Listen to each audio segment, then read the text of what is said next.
Okay, noting that it's 7:03 p.m. on June 21st, 2023, I'd like to call the Board of Health meeting to order. So we have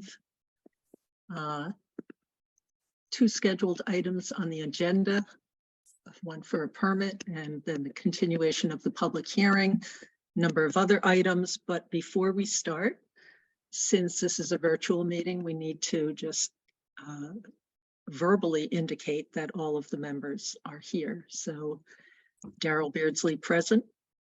Matt Beavers present. Julie Dreyfus present. Diana Hook present. Rebecca Honeywell present. Okay, thank you. And then there are a couple, well, there's one item, I don't know if there are more, that were not anticipated by the chair 48 hours in advance of the meeting. And so we have one item identified thus far, 145 Forest Street, for a septic alteration. Are there any other things that are urgent that have come up? Okay, so would someone like to make a motion to vote to make a motion to amend the agenda with this item? So moved. Seconded. Any further discussion? Hearing none, and I'll vote last, but otherwise alphabetical. Matt, aye. Julie, I. Diana Hook, aye. Rebecca Honeywell, aye. Okay, and Daryl, aye. Since we have the food inspector, Tom Curran, is here, and we have a number of food permits, we'll do that first. And Tom, are there any particular comments that you have on any of these applications? Yes, so I did speak with Bob from Cuestas Fiestas last week. Apparently he's in Lowell. I was trying to schedule an inspection beforehand with him. After talking with him and after speaking with the inspector in Lowell, Inspector Lee was his name. I'm under the understanding it's a pretty reputable business, and he has frozen empanadas that he keeps frozen in transit, and then when he gets on site with his food truck, he fries those to order. And I'm in receipt of a past inspection from the city of Lowell. I'm gonna meet him this weekend at Silverwood to do my inspection of the vehicle, along with I believe it's Uncle E's. Uncle E's Barbecue Express, BBQ Yes. Express. And I've dealt with him before in another municipality. He seems pretty straightforward. I did call him tonight and mention that I tried to mention to all the food trucks to please contact the fire department regarding the usage of propane. I'm not familiar with, I think if it's over 40 pounds that they might need a permit from them, but I just flagged the fire department on all of these as they come in. And as far as melt for the library series on the July 5th and 12th, we do have a base of operations letter that they submitted from a permitted kitchen in Danvers. And then they recently passed a temporary food inspection in the town of Wellesley in April. So that was, thank you catering. I'm in correspondence this evening with Ellen regarding them. I still have to reach out to them. And then since it's more than one date in there, a temporary permit, I believe, is good for 14 days.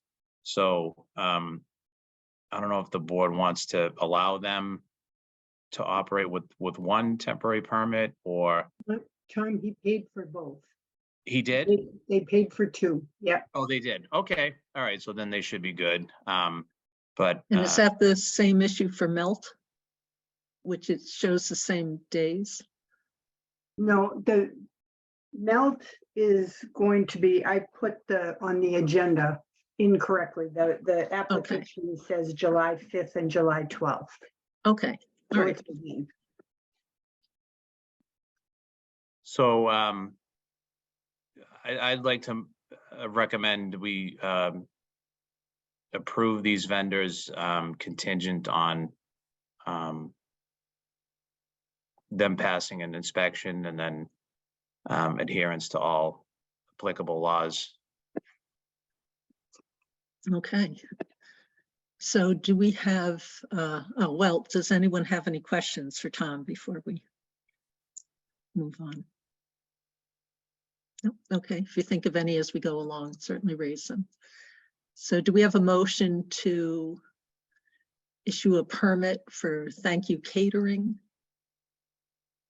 subject to passing an inspection and also subject to compliance with all applicable laws? So moved. Seconded. Any other discussion? Hearing none. Matt, I. Julie, I. Diana, I. Rebecca Honeywell, I. And Daryl, I. Do we have a motion to issue a permit for Melt? So Subject moved. to, I'm sorry. oh, You okay. paused. I was ready to keep moving. Subject to, is there a way to just say just the same as the other? Yeah. Subject to The the aforementioned passing, criteria. excuse me? I said subject to the aforementioned criteria, I suppose. Oh, I like that. Thank you very much. Subject to the Oh. aforementioned criteria. I'll move that one. I'll second that too. Any other discussion? Hearing none. Matt, I. Julie, I. Diana, I. Rebecca, you're muted. Oh, Rebecca Honeywell, I. and Daryl, I. Do we have a motion to issue a permit for Questa Fiestas, subject to the aforementioned criteria? So moved. Seconded. Any other discussion? Hearing none. Matt, I. Julie, I. Diana, I. Rebecca Honeywell, I. Daryl, I. Do we have a motion to issue a permit for Uncle E's BBQ Express, subject to the aforementioned criteria? So moved. Seconded. Any other discussion? Hearing none. Matt, I. Julie, I. Diana, I. Rebecca Honeywell, I. And Daryl, I. Okay. Thank you, Tom. Thank All you. right. Okay, ZBA petition for a hearing. I think we could fit that in. A few moments. So there's one, and Mark, I seem to recall that the folks from 21 Morse had spoken with the Board of Health and had plans to be able to accommodate the accessory apartment. That is correct, Daryl. They actually have installed the septic system. These need to complete the final grading is probably completed, but to get us the appropriate paperwork. But I've already approved the building permit portion, the Board of Health portion on the building application as it relates to construction up to rough electrical. Once they receive their certificate of compliance, they can go forward past that. But there's also as I can see, the zoning component as well. So they've complied with everything we've asked for up to this point. Okay. So Ellen, I guess we can just relay that to them in a brief email. Would that be okay with you? Yes, that's fine. I'll do that. Okay, just so they know that we have looked at it extensively. All right. Gee, that went faster than I expected.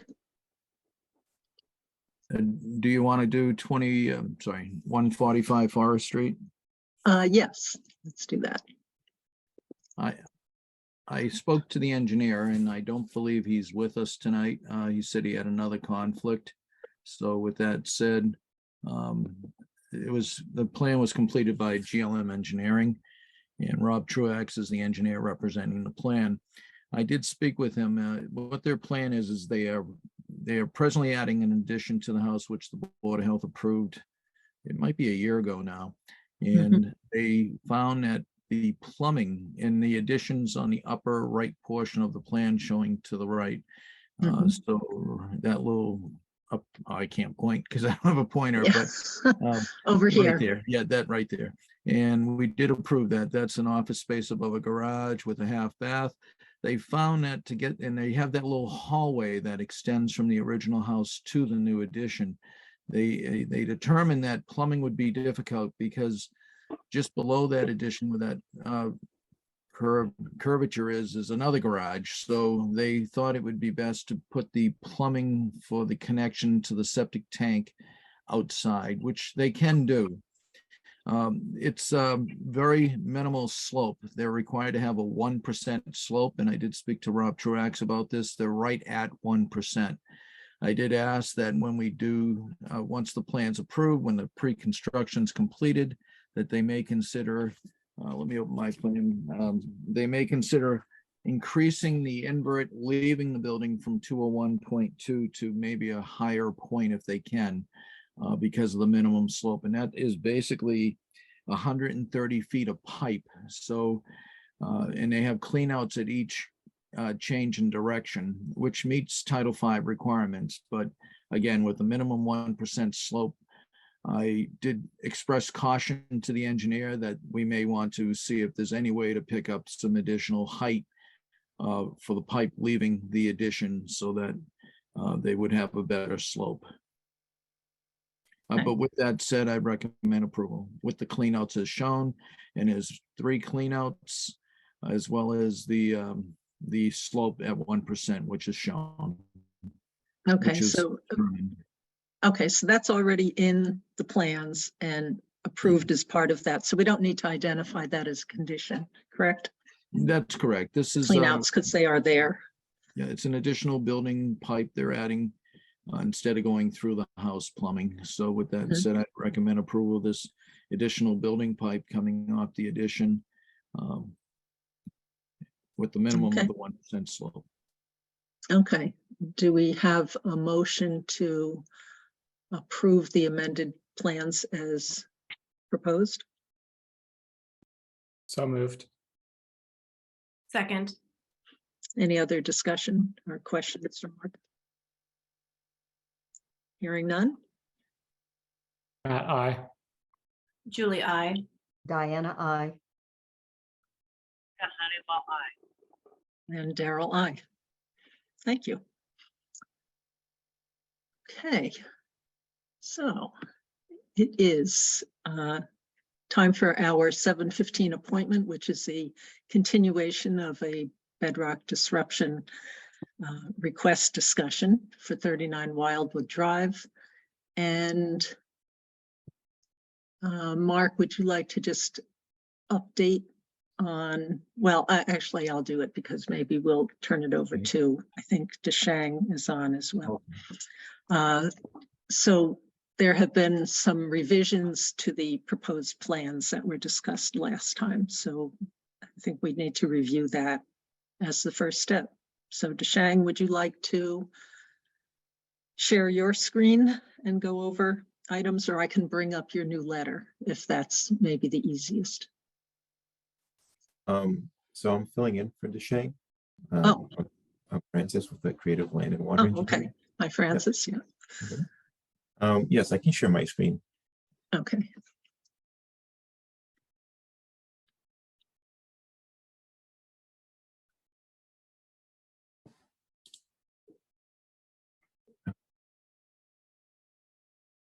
Can everyone see? Yes. Okay, so in order for us to evaluate and minimize the impact of the ledge disruption process, we conducted another 5 exploratory test pits in the area where the house was going to be. So this purple outline is where we originally had proposed the house. You see here is like the pool house area. This is like the garage area here. And then here is like the main house. And these are the additional test bits that we conducted with the ledge elevation that we encountered. So on test bit 1 and test bit 2 is where we were able to get a little bit deeper. On test bit 1, we only got 27 inches from existing grade. And the rock was somewhat weathered. And then test bit 2, we were able to get down roughly 62 inches. And we found that there was a lot of weathered rock mixed in with some solid rock. And then on test bits 3, 4, and 5, which is like the upper boundary of the house, we weren't able to get deep at all. And it was pretty solid ledge. So we were just able to remove basically topsoil. So with that, the owner, Eddie, he decided that it would be the best option to move the house forward, because we were not expecting that much ledge removal. In that area, we were hopeful that we were going to find like big boulder clasts and large boulders, but since that's not the reality of the site, he figured that we would move the house forward. So with that, and with the analysis that we did with these new test bits, we were actually able to determine that the ledge is actually 2 feet higher than what we had originally estimated. We estimated that our ledge elevation, our average ledge elevation rather, at the house was 33.5 feet. And then based off of this new testing, we found out that the average ledge depth was 335.76. So we revised our calculations with the proposed house location, the original proposed house location, which is in purple. So if we were to remove ledge here to get our proposed basement, we would have to remove 749 cubic yards of ledge. And now moving the house 40 feet south, we were able to get that ledge removal down to 182 cubic yards. So we reduced the amount of ledge that has to be removed by roughly 75%, or a quarter of the original. Right. Well, actually, the original noted to us was 402, I believe. So yep, we're down to about half. Yeah, 400. And yep. I don't see as many test pits in the area of the new proposed outline. I'm just curious whether there needs to be more confirmation of what's going to be happening there. Well, we didn't do any more testing here in this area, because so half of it is going to be on slab. Half of it is going to be on ledge, and then half of it is going to be on fill. So okay, because of the slope. exactly. Right. Yep. Okay. And then we're proposing that the means that which we're going to achieve the ledge removal is going to be by hammering and excavating, since a lot of the ledge is weathered rock, and if not boulders. And if we do happen to find larger pieces of ledge that we're going to have to hammer a lot, then we're proposing to split the ledge, which would just be by means of drilling various holes along the face of the ledge, and then splitting it into manageable pieces, which you can then break and then haul out of the site. Okay, so when you say haul out of the site, is the plan now to take all of the bedrock pieces and take them off site? Well, I believe I wasn't present in the previous meeting, but that was a discussion that it was floated out that maybe the ledge needs to be removed from site. So some of those like manganese particles and some of those fine particles don't get brought back into the soil. That, from what we've read about for elsewhere in managing materials for this reason on site that are broken up. Removing it is one of the top recommended ways to deal with it, unless there's a way to not ever have it exposed to water that would be percolating through the soil and through Right. that rock. Right. Yeah, I mean, in that case, I believe that the most feasible would probably have to wring it out, or else we're just gonna have to cover it. That might be difficult. But on the other hand, we're also gonna have to bring in stone to be able to build the retaining walls. I mean, even though we have these retaining walls drawn nice and neat, the owner might opt to just make these retaining walls out of boulders, because during like the site clearing process, he uncovered a lot of boulders. So we can just make these out of boulders, and we could easily find 4-foot boulders on site and make them out of boulders instead of crushed ledge and other materials. Mhm. Right, it's the tiny pieces that change the dynamic of what can be leached out versus a boulder, which is, very large surface, or smaller surface to volume ratio. Yeah. So, In conclusion, that's what we did. So we had to change obviously our grading. We sent it over to Mark so he can revise that. We had to bring the house closer in. We had to add some retaining walls, and then we adjusted the elevations in our clean notes and stuff like that, what we needed. So basically we moved the house 40 feet. We added the retaining walls.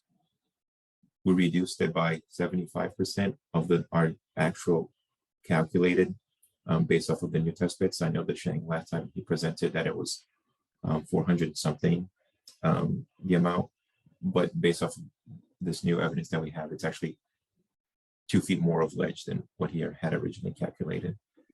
And then the means that we intend on removing this, the ledges by hammering and excavation, which we believe will be able to remove a lot of the ledge by that process, especially since now it's at a slope.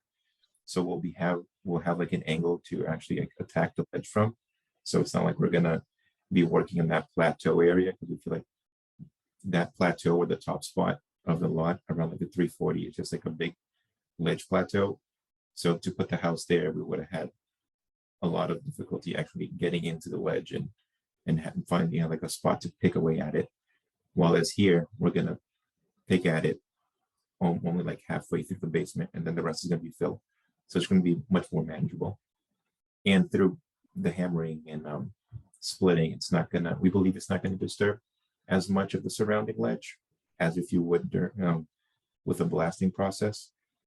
And also we're proposing to use our own well, which you see here on the plan. It's roughly 22 feet from where the ledge excavation work is going to happen. And we intend on having that well in before we start the ledge removal process. So we're going to use our own well as a benchmark to monitor the water quality in the well, because we feel that if any well is going to be affected by manganese or other heavy metals, it's going to be our well, which is very close to our ledge area, our ledge removal area. I will certainly appreciate that the plans were revisited, that calculations, if further exploratory work to be able to firm up the calculations and understanding of the site was done. Doing the mechanical methods for removal rather than blasting is much appreciated, because even though we ban perchlorate, no matter what blasting agents are used, they do contaminate groundwater, and they contain materials that you don't want in drinking water. So that is a big improvement. Certainly the reduction in the amount of material. And then the important part is that getting it off site is important, but how it's managed on site, I'd also, in the letter, I think it was mentioned that there were going to be perhaps more of a retention ponds of some sort, where the material would be put and it would be sectioned off and kind of away from something, but anything that could still, if it can still wash through that material and into the soil, the manner of management is somewhat up to you, but I'd say the trade-off between preparing an area where you place the material versus just piling it in one area and covering it with some sort of impervious tarp, and then weighting the tarp down while it's there, because wind can really do a number on tarps, but would be a reasonable method to use, so that if the removed material that's been pulverized is staying on site for any length of time, really covering it is perhaps the most protective measure, rather that's- than a fancier built measure. Yep, that's definitely something that we can have condition and have the site contractor aware of if he's going to leave anything exposed for a prolonged period of time or before any rains Mhm. with Okay. some hay or tarp. So, Mark, do you have any comments about the plan, and or does anyone on the board have questions or comments? Daryl, you made some good points about managing it while on site and afterwards removing it. I would suggest even after it's removed, the ledge disruption debris, that the area where the ledge disruption occurred still be covered with a tarp until pouring occurs with concrete or some other form of covering, because when they go to disrupt the ledge, there will be cracks in those areas, and there could be still some opportunity for the manganese, if there is any manganese in the ledge disruption material, to get through. So I would suggest until they pour concrete in that area, that it remain covered with a tarp, a heavy duty tarp, to add to that. That's an excellent idea, Daryl, until it gets removed and managed until the pour happens for the foundation. The plan did change, obviously. Hopefully, it's unknown on the front portion of the house now, the downhill side, how much ledge might be there. Adjacent to it was the original test hole. So there is some concern there. I'm not for sure if the board wants some more exploration where the house is being moved to. It's good to see that the upper test hole they did, that they do have a little more depth there. So that was good to see. And they are making good faith effort. I would agree with that.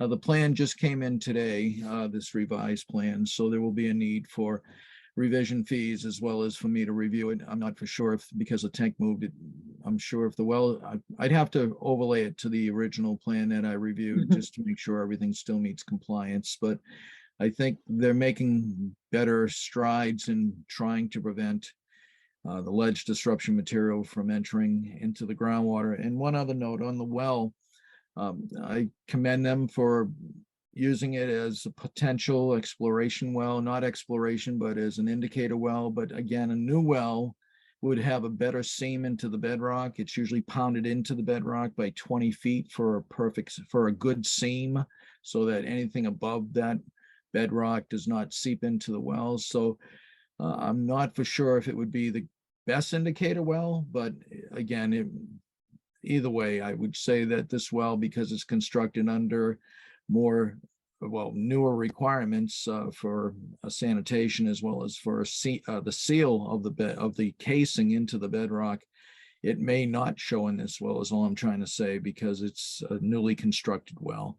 I'll leave it at that for now. And if Francis has any comments on my comments, please go through the chair, but I'll wait for your whatever you would like me to do, Daryl, on responses. Okay. Francis, is there anything that you'd like to address before check with the rest of the board if they have questions or comments? The only comment that I was going to make was regarding the test pits, if we're going to need additional, because I had mentioned, so basically half of the basement is going to be on ledge, and then the other half is going to be on fill. So we can do some further testing if that's required by the board. But we're basing it off of the data we have now with test pit 1, test pit 2, and then this test pit here, which is test pit for the house 1, the one that Mark originally observed. so that we have that ledge there was like 5 feet below grade. And us bringing out the house this far, like basically this like half, we're not going to need to remove ledge, but if that's a Francis, condition. if I Yeah. may, Darrell, to Francis, just a quick Yes. question. Thank you for bringing that up, Francis. I know you brought that up before. This is the first time I've seen this new proposal Yep. today. So question, do you have a cut-through profile of the house to show where the ledge is and where, so I can see on the plan where you'll be above the ledge and a slab versus into the ledge? If not, that could be added to the plan for a better view. No, I have not created that profile, but that's definitely something I can create based off all the data that we now have. I would suggest it. Thank you. Yep, because then we And can have a Mark, better would it sense. be reasonable as an alternative to have them, if they better define, what they're expecting, as Francis just said verbally, what they're expecting to find at that end of the house, that if they encounter something significantly different, that they contact you? Yes, I would suggest that as well. Again, I have not been up on the site. They did these in advance, which is fine. They can dig deep holes for ledge on their own. I'm too sure if they left monitor pipes so I can check the work they did. But again, if they are finding that what these monitor pipes show or what they find is different from what the monitor pipes show, I would suggest that, we go back to the drawing board first to see how much additional ledge disruption, if that might be the case, or less ledge disruption, that we are kept in the loop on that. And they have been keeping us in the loop. I think these tests were just done last week, if I'm not mistaken. So they were trying to gather all this data and get it to us today. Okay, does anyone else on the board have questions or comments? It looks And- like the three board members other than me have their hands up. I'm not used to that. I'm used to us just interrupting each other. So I'll let all three of them go first. and then I can go. Right. All right, so Rebecca. And you're on mute, Rebecca. I have multiple questions, and the first is this entire lot sitting on ledge, or is there anywhere at all in the lot that could avoid ledge disruption? Well, we're limited on where we can put the house based on the septic. So this is where we tested. We were able to get down 10 feet in the septic area. So it's not all ledge. We believe that it's just going up the hill that there's like ledge outcropping. Because I think it's very great that you are willing to try to make some effort to minimize potential risks. But I'm still concerned that we're going to still have to do a lot of disruption of the ledge. And unfortunately, it's very hard to predict what that could involve as far as potential future risks. There's always going to be pulverization that takes place, and even drilling of a well and test pits, on that other example led to contamination of wells. So if we're building an entire foundation of a home, this could be a significant amount, even though it's less than what you had originally thought. So that's why I was just wondering if there's any way to not do any. It sounds like maybe not, but I don't know. So that was my question. Yeah, and we're also constricted on where we can put the house based off of the type of lot that this is, like a section 4.4 lot. So if you see these dashed black lines, this is like where we're limited to putting the house. So if we move the house back further, we're just getting to like that ledge plateau that we encountered. And if we move it down, then we're going to have to bring in significant fill. And then also there's the risk. We don't know where the ledge disturbance is where we're going to find ledge at this point. Because obviously the risks are for many people, including you. And our problem, the Board of Health problem, doesn't go away because we have this sort of philosophical unknown concern, which has real potential consequences and risks associated with it. I would feel more comfortable if a little bit more information could be provided to us, if there's a way to give us some assurance that the changes are going to have a substantive benefit. Is there a way to do that? Yeah, no, that's definitely something that we would have to discuss with our client and see what he's open to doing. Because we don't see much of the benefit in moving the house forward, and we can't move the house forward anymore because we're already constrained by the setbacks.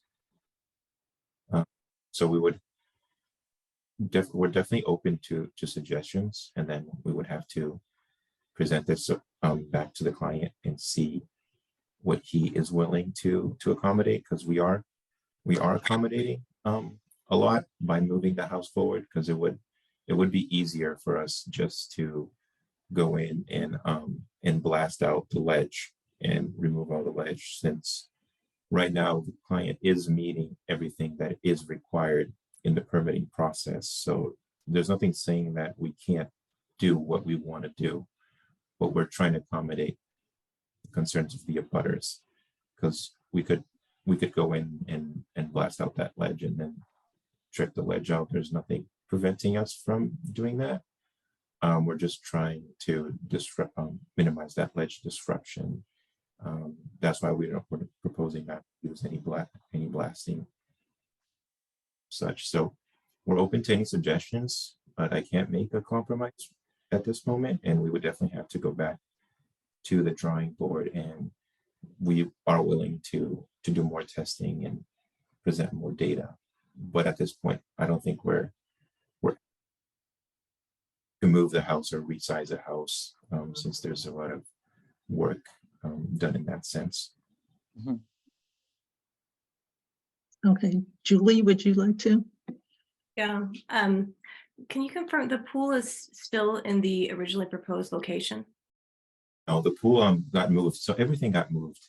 The garage got moved, the pool got moved, everything got moved down 40 feet. And the pool is something that I spoke to the owner, to the client, and he's on the call. He can chime in. He said that he's willing to move the pool even further down, so he doesn't have to disrupt any ledge or make it an above ground pool. So there doesn't need to be any further ledge removal in that area. And so there wouldn't be an additional potential, because you would be moving the pool to avoid all of the disruption of ledge for the pool. Is that right? Yes. Okay. And then my second question relates to using the well as a test. So it sounds like you would do a water test prior to the start of the hammering. Is that Yes. correct? Yep. And then when would there be subsequent tests? I mean, that can be conditioned up to the board when it's best suited for additional tests. And then one of I the, can help. go ahead, Mark. Julie, I was just going to help you with that. Under our regulations, once they drill the well, they're required to do initial testing, full testing of the well water, as well as the well pump test. If those all pass, then they go forward, and once the house is built, they'll do another test at the tap, and that's another full test. So those are the two tests that we require. Perfect. Thank you, Mark. Thank you for clarifying that. That's what I had it in my mind, and I wasn't sure if they were proposing anything in the interim. And so then my question, and maybe this is more to the board, would be if they see elevated levels of manganese or lead in those tests, does that need to be, or how would that be communicated to the abutters? And by whom? So, And sorry. go ahead, Mark. Or was that you? Yeah, that was me. I'm sorry. I guess I had feedback. I didn't mean to interrupt you, Daryl. I was just going to note that typical well results are public information, not normally disclosed to people, but this is a whole different situation. Anyone can request well results from our office, but if the board still wishes for them to be distributed, that's another option that you could consider. So I'm not sure what I would say I'd want to do yet for what kind of frequency of testing. But I think what the testing would be important to show is if there are early signs that whatever the methods are that are ongoing on the property are not, maybe it's not covered enough, or as Mark said, there's the area where the foundation is going to go. Perhaps that wasn't covered all the time, or there was a big rainstorm. It would be a signal to whether something can be detected early on in the process and catch it and be able to modify whatever methods are being used. So that it's kind of my first gut reaction to that. And then, and part of the reason we're in this quandary is people don't have predictive methods for this yet. So that's what we're wrestling with. So hopefully we're being overly cautious, and that the things that they propose, which I think are definitely in the right direction, will take care of the issue. Because again, from what I was able to read, it's really the leaving of that broken up material, or if there's so much and there are large bedrock fractures and it's the tiny particles have clogged up those bedrock fractures, and then that gets leached out, that would be an issue. So tough to say exactly what the dynamic might be, but this is certainly an improvement over what we discussed at the last meeting. And I think the willingness to move material off site and take the protective measures in the interim until the work has been done to remove the bedrock and then to build the house is also a significant change from my perspective. And I also like the use of the well for testing early on. And I agree with you, Daryl. And I just knowing all of the concerns of the abutters, I want to make sure that if there are early signs of contamination, that there is communication to the abutters. Hopefully everyone will be doing a baseline test, and we can provide information on how to go about doing that. It's on our website. But I think giving them as much information as possible is an important part of this process. And I agree, because manganese is a serious issue, it does, unlike a lot of other things, it has a visual warning sign to it. But if it might be en route to neighbors' wells and it's picked up first here, and there's no guarantee that this will pick it up before, if there's a bedrock fracture that goes directly to another, to a neighbor's well from the area of bedrock disruption, this well will not necessarily pick that up. But I agree with you that sharing that information would be very important.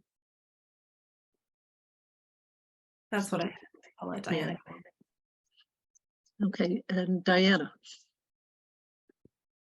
And I had in the letter that we received today, there was a statement about implementing dust control measures. And I was wondering whether those were going to be physical or some other means. How is that going to be done? So I'm thinking at home, I just throw water on things, but that doesn't sound like a good option. Yeah, dust control we can either do by means of mechanical, like holding down, right? Or it can be through what we discussed of covering exposed rock that's not going to be removed with like a tarp or something, so it prevents dust from being blown elsewhere. Problem is the flooding property. dust. Oh, sorry, I should raise my hand. Yes, but I'll raise my hand. Sorry. When you have it. Francis, would you like to complete your thought there? No, that's just so the dust control we could do through means of watering down, but we don't want to do that since we don't want to water the fines down into the soil. So we could go through the method of covering any fines and with like a heavy duty tarp and keeping our work area limited in like small phases, so we can actually cover up. So we'll work on, let's say, phase A, northern corner, and then we can tarp that up at the end of the workday, so nothing gets blown, so rain doesn't down on it and bleed into the groundwater. Is there a way to vacuum it up? Because covering the dust is the problem. And when it gets wet, then that's how it gets down into the overburden. And so really what would be most effective would be to suck it up, suck it up as you create it. Yeah, I mean, in a project I don't know if like this that scale, kind it of wouldn't be machinery feasible. exists. I don't think on that situation there is a way to do that. Yeah, that wouldn't be something that would be feasible for this project. Have a little dust back, a big dust back. So I think. Okay, so I think that really the two choices are to try to remove it immediately. I'm not suggesting what specific method that's done by, or the tarping is just to allow you to periodically take out accumulated material rather than every day. So that's the point of the tarping, and to then protect it from being leached by rainwater while it's sitting outside. All right, any other questions from members of the board? Just one comment, and then I think given the time, we can move forward. I think the only thing to say here is I do appreciate all the efforts sort of made here to minimize things. I think it gives us a lot to think about how we address these in the future. I think this is the sort of second major ledge disruption discussion we've had since I've been on the board, and I think it highlights a lot of the limitations in our existing regulations.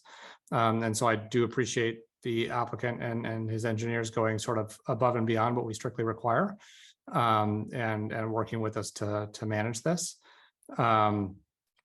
And so it seems that the sort of action for us to take tonight is to decide to issue the permit or not. Is that correct, Daryl?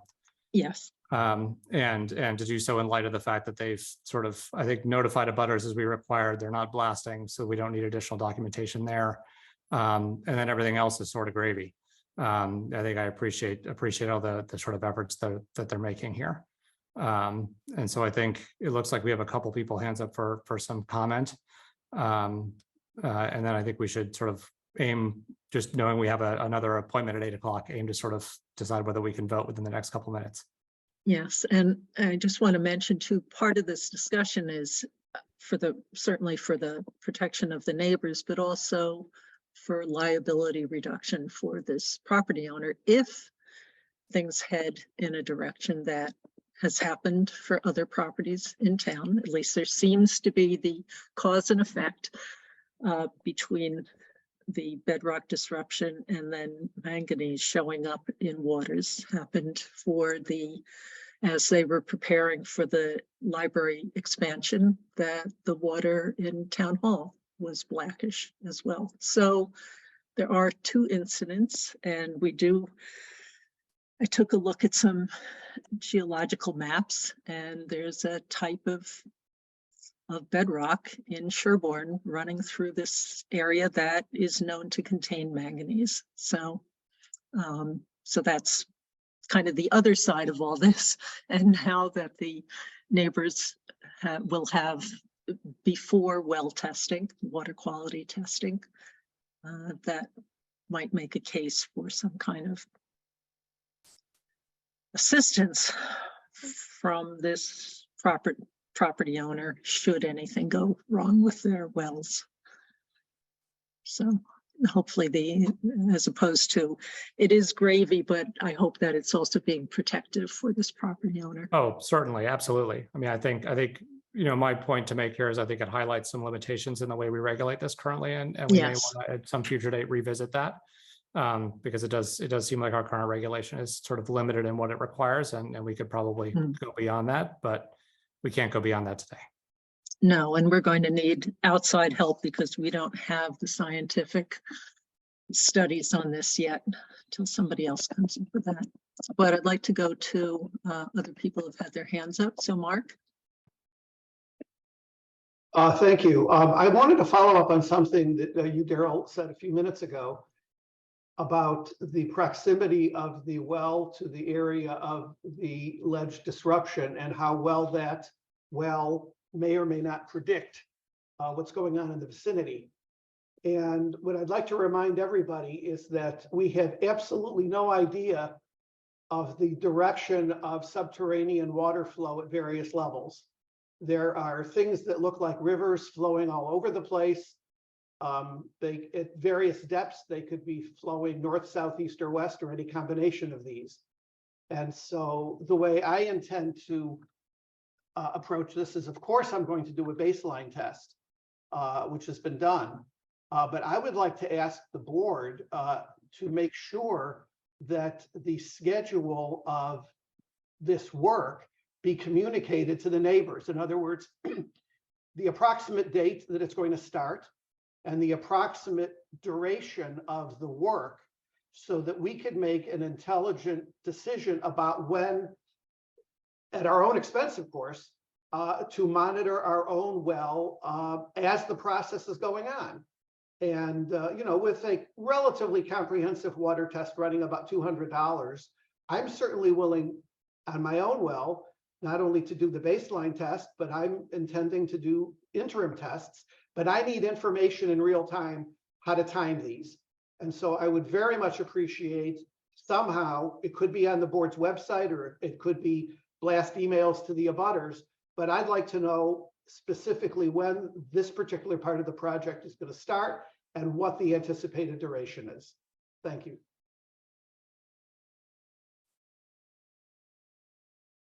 Okay. And just hold on a moment. Francis, Can I would you? talk? Yes. Oh, okay. Good evening, everyone. And like Francis said, we're doing as much as we can to make sure that we disrupt less ledge than we first anticipate. There are two, in order of the tests that the neighbors are going to do, once my test is going to be provided results on it, I'd like to get a result of their tests prior to the construction as well. If we can get that. Everyone that wants to do their test, I would like to get a result of that, if that's possible. In terms of what Mark just asked now, given a duration of the process, it's going to be hard to predict, because it's going to be, we may not find ledge, and it may be easier to do and be a lot sooner than we anticipate. And also, we got to deal with the weather. We don't know how long it's going to take, because we don't know how many days we're going to be working on it because of the weather. We're not going to be working on rain doing that, for sure. So it's going to be a little tough for us to give a 100% time frame on the schedule. On the starting date, I would say we can give a, but on the process, it's going to be tough, because I have no idea how long it's going to take in order to get all the ledge removed, if we need to remove a lot. For an example, the pool itself, the boat garage, the detached garage, the attached garage, the outdoor kitchen, all of that, we're not going to disturb any ledge. It's going to be all on slab. The pool, we're going to bring it down. So in order to disrupt ledge, we're going to have to increase the height of the elevation there. So we're going to have to bring in fill, or use the material that's going to be on the site, whatever way that we're going to have to raise the grade of where the pool is going to be. But I don't think there's going to be any need to disrupt any ledge for the pool itself. If there is, we can notify you guys to revise the permit or anything on that nature. But the way that I was talking to Francis, I think we can bring the pool down further enough not to disrupt any ledge. And I think that's it.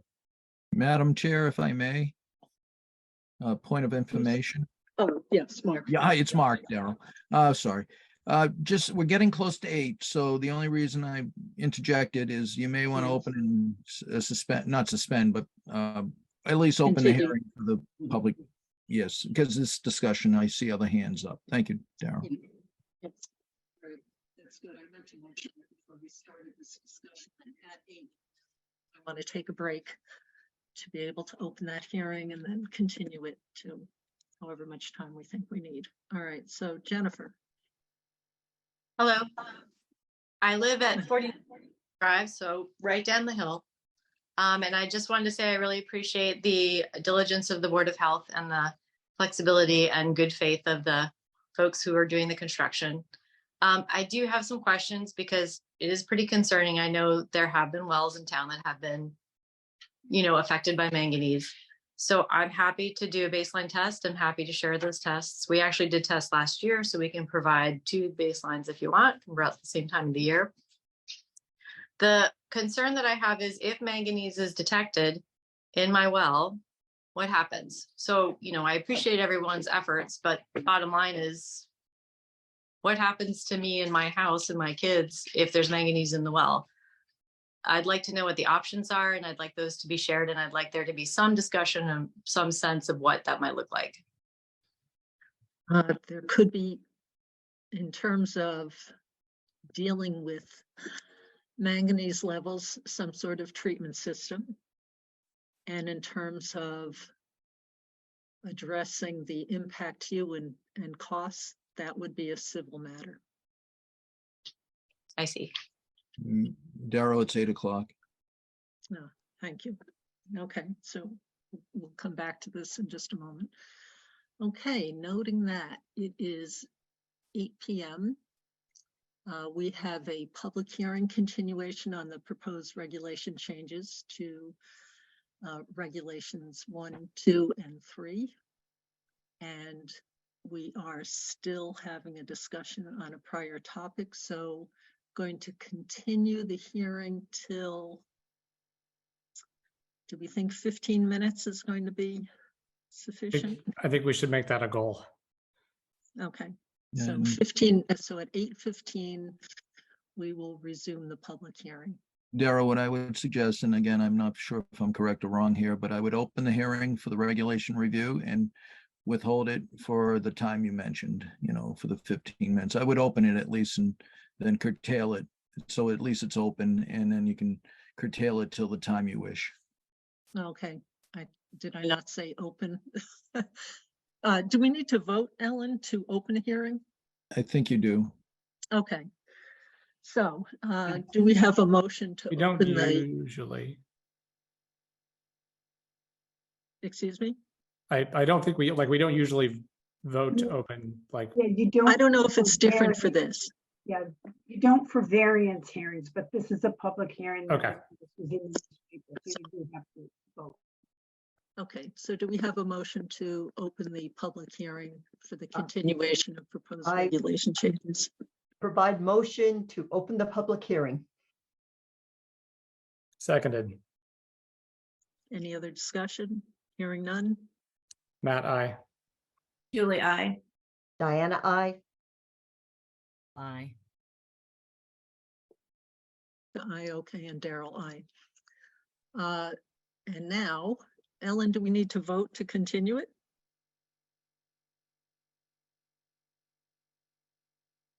I would say yes. Okay. Yeah, I would agree, and you might. Do we want- have a motion to continue with the public hearing until, I'll give us the full 15 minutes, until 8:17 p.m. So moved. Second.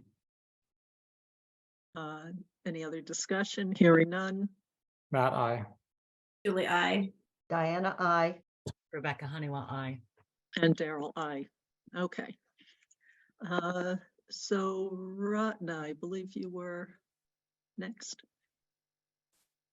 Hi, this is Ratna Narayanan. I'm from 23 Wildwood Drive.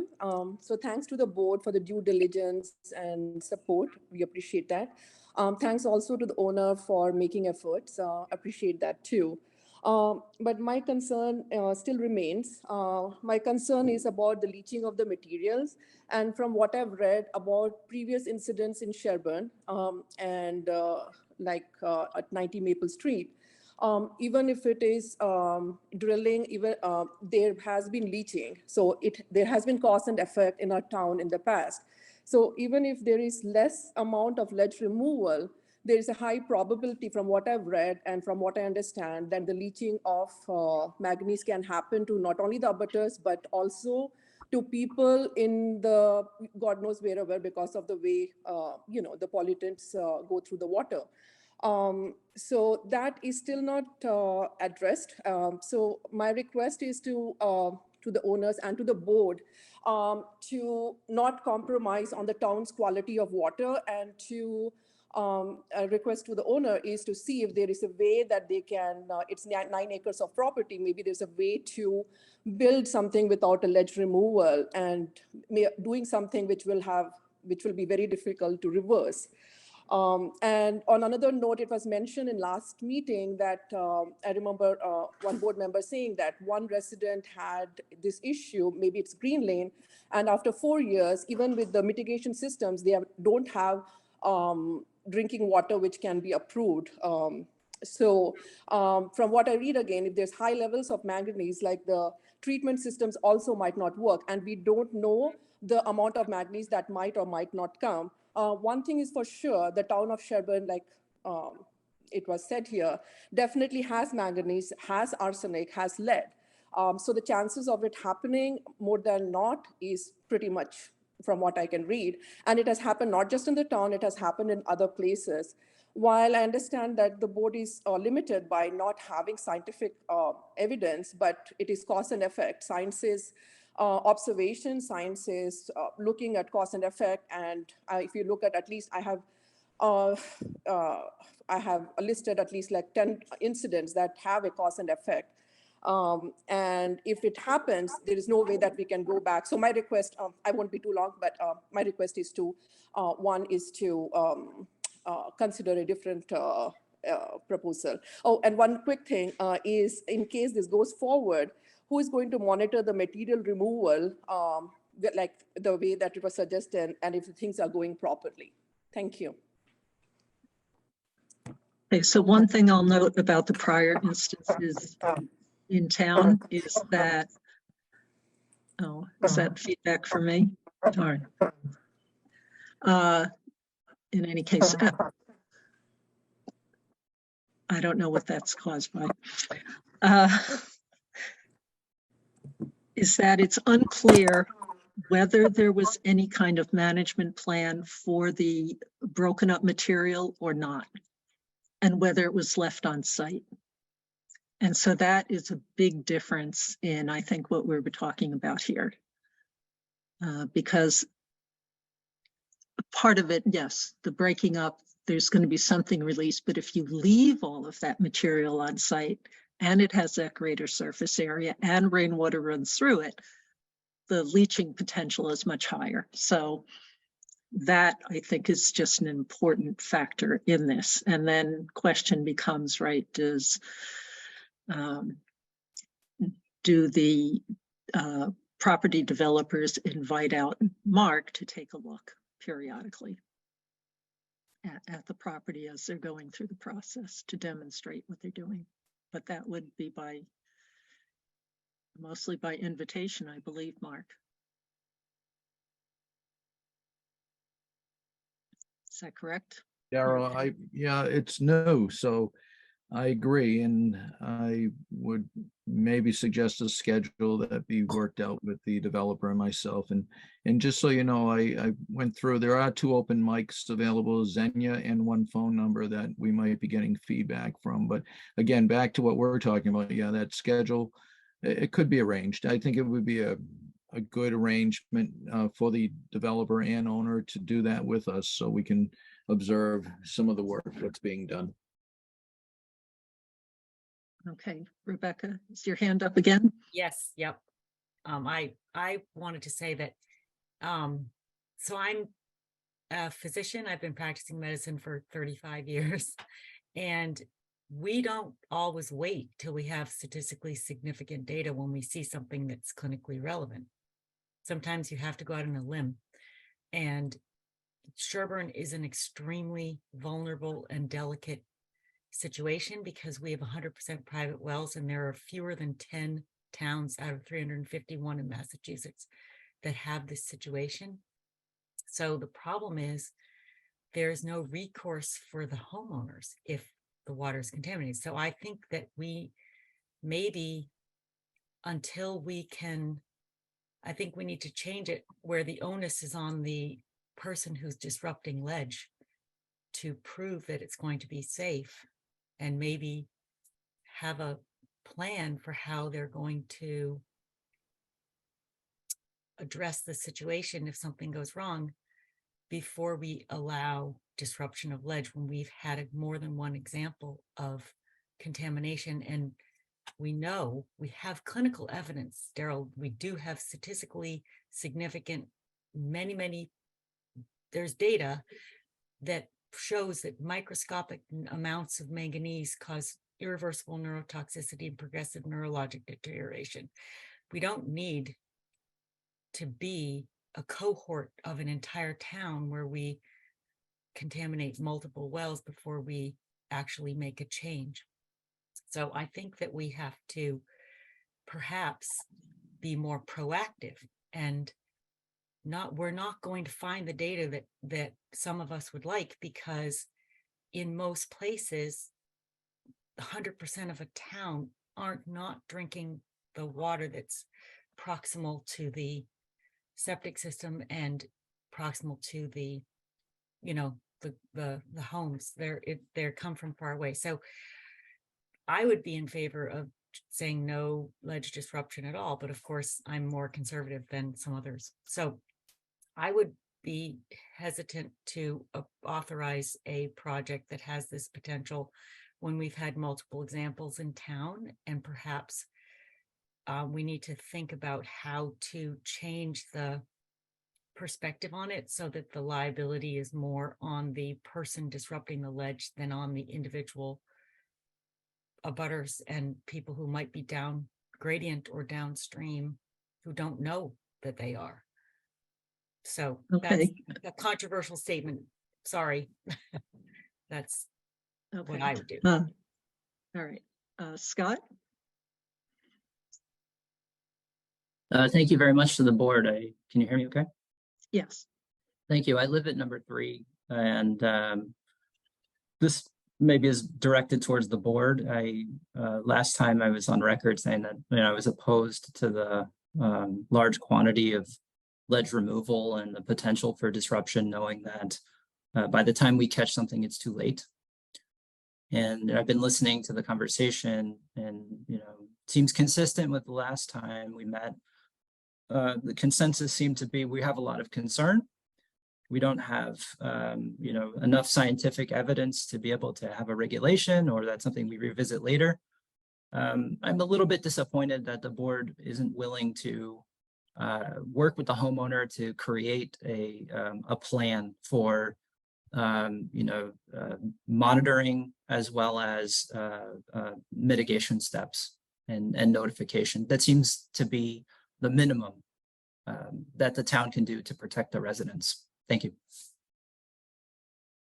And Ratna?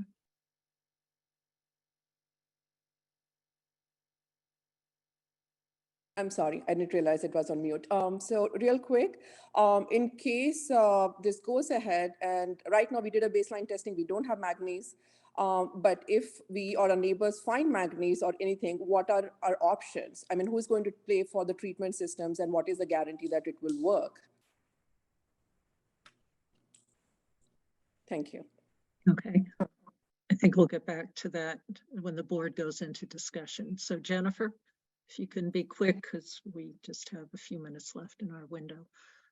No, I understand. And I feel like I would like to second some of what Scott said. It feels I don't want to prevent someone from building a home and being our neighbor if it can be done safely, but it certainly feels like given the effects of manganese, given the number of children in this area, I'm just very concerned that the board doesn't seem to want to take stricter steps to mitigate and make a plan, because this could be potentially catastrophic to someone's health or their property values. And I think, you know, health being the primary concern of the Board of Health, I would really like to see more of a detailed plan. Okay, and Patrick.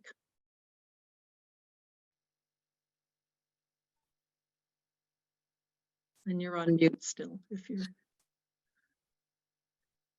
trying to speak, Patrick.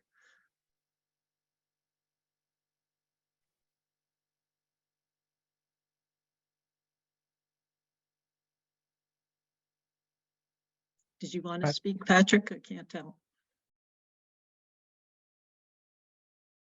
No, no. Okay. All right. So any comments from the board on the comments we've just heard from folks? So I think it would be great to ask the property owner to notify the neighbors when construction begins, and then also when it's completed. I think understandable, it's hard to know exactly where along the way. I think would also be great if they could invite Mark to sort of observe the process along the way. I don't know if we can strictly require, I mean, we can ask, but I don't know if we can strictly require them to do monitoring on a specific schedule or to allow Mark on the property. It seems like they've been willing to work with everyone so far. And so my hope is that they will continue to be willing to work with everyone. I think, like I said, they have already gone beyond what we strictly require. And I think that we probably do need to take further steps to understand this. But the fact is we haven't banned ledge disruption. And so we can sort of work within that framework for now, and we can ask the property owner to cooperate. And my hope is that they will.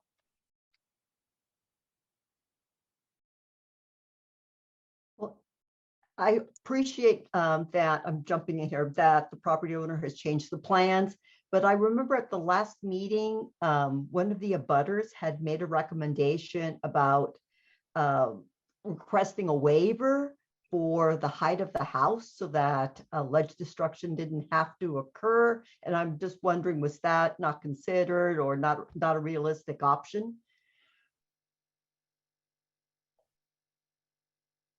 I think we're gonna have to, even though we're moving the house, I think we're gonna have to get a variance on the height. Oh, Because we're not, oh, and I need to see the engineer and the architect about that. It's not gonna be, I can't tell how much, if I'm just gonna be guessing on that. But we are raising the house as well. We're doing as much as we can to disrupt as less as possible. And I have no problem at coordinate with Mark to take a look and see what we're doing. We don't want to do anything bad. We don't want to do anything wrong. We don't want to cut any corners. And I don't have any problem shooting an email to the town, and the town can relay that, forward that to the neighbors as much as possible. We can try to be on the schedule, but like I said, it's going to be tough, but we can try to work on that too. So I'm willing to work with you guys. Let's put it this way. And in terms of the testing, we're going to be doing our test as well. And if we have to disrupt more ledge than we think it is, which Mark is going to be on site, he's going to be revising that as well. We're going to have to come up with a second plan on that. But which I don't think will be the case. The amount of the house that the distance of the house that we moved, I don't think it's going to be not even 100 yards. But that I can't say for sure. The only way to find out is digging it. Darrell, I hate to be the timekeeper here, but it is 8:17. Yes, I think we've received guidance from town council that for anyone listening, it's obvious that this discussion is just requiring more attention. So we will be starting that a little late for anyone who's on waiting for the regulatory updates. Hopefully that will be coming shortly. So let's, Daryl, I'd suggest that I just am concerned we're starting to go in circles a little bit. I think I'd Yes. ask if there's any public comment that's substantively new, that might be okay, but I think we need to sort of move to making a decision on sort of what plan of action we want here. I concur. That's a motion. Is we've got the regulations as they are, which really limits what we can do, and there's long-term. Certainly, we already mentioned some things that the town can do and that we're asking the current owner to do in terms of notifying the abutters and keeping them abreast of the plans. But we hardly have any regulations about ledge removal. And that needs to be addressed for a long-term solution. But yes, and until we have some better information, there's good information on the health effects of manganese. There is not good information on how, when, where, how much you disrupt bedrock, that it leads to groundwater contamination from leached manganese. And that's the piece that's missing. And so we have, when we crafted this regulation not long ago, it was as far as we felt we could go with the kind of information that's normally expected for Board of Health regulations. We are a regulatory board. We have to follow what our regulations are. We didn't have more information to be able to do more than that. And as I mentioned, Maine, New Hampshire, Connecticut have also wrestled with whether and how to address this, and have not yet developed regulations along those lines, nor could I find anywhere else that had. So before the board goes to make a motion and take a vote, either Sabrina, then Patrick, and PJ and Connor, if you have something that is different that has not already been said, if you can do that as briefly as possible. We'd still like to hear what you have to say, but just try to be concise. So this is Sabrina Howell, and I'm at the 78 Harrington Ridge Road. So not directly on Wildwood, but a little bit further down. But, you know, it's a lot of things have been said tonight, but I think one of the takeaway for me is that there's a public health concern that, to me, there should be a zero tolerance, quite honestly, on how much manganese could be potentially contaminating our wells. We have a lot of families here, a lot of little ones growing up. We know the neurological impacts of manganese. Now, we don't know how drilling in the ledge could, go around and contaminate. And but this, I mean, like somebody earlier said, and I can't remember her name, but the property is really large. 9 acres is more than any of us have in the neighborhood. And I think there's a way to put the house. We'd love to have a new neighbor. Absolutely. It's a great neighborhood. But if the house can be placed in an area where we have zero impact on our health, it would be greatly appreciated. Again, we have a lot of young ones in our neighborhood, lots of families. We've moved in Sherborn for the beautiful lots, the peaceful life. And honestly, we don't know how we're going to be impacted. And just for this, I feel like we should find a different solution, not even disrupt an inch of ledge if there is a public health concern. Okay, thank you. Patrick. Hi, thanks. So my name is Patrick Neal, and I live at 87 Harrington Ridge Road. Moved to Sherborn about a year ago with my wife and our young son, Connor, who's turning 3 in a month. We have another child coming in the next few weeks. And, moved to Sherborn for, a lot of the same reasons everybody else in the call. Really excited to move to a place with shared values that, neighbors and members of boards in town that respect nature and respect our shared resources. And honestly, I'm quite disappointed. I'm quite shocked at the cavalier nature of some of the discussion around some of the health risks that this poses to us and our children. from members of the board, from the folks that are proposing the build. The idea that we're going to wait and see if something could create significant health risks to us and our families is just, it's a bit shocking, and it just shows kind of a lack of concern for others around us. And it's disappointing to me. It's something that we have to deal with, this potential risk that could impact our children, and we wouldn't know for years to come. Okay, thank you, Matt. Do you have a comment? Just to say that I think no one here has a lack of concern for public health. And it's a little shocking to hear that you think we have no concern for public health. We are just limited in the way in which we can act. I think everyone's concerned. I think everyone's trying to minimize things. And I think we're doing the best we can here. I think next we have a comment from PJ Connors. Hi, thank you. I'm PJ Connors. I live on Oldfield Drive, right next to Pat. Fully recognizing that the board is working within the parameters of their purview.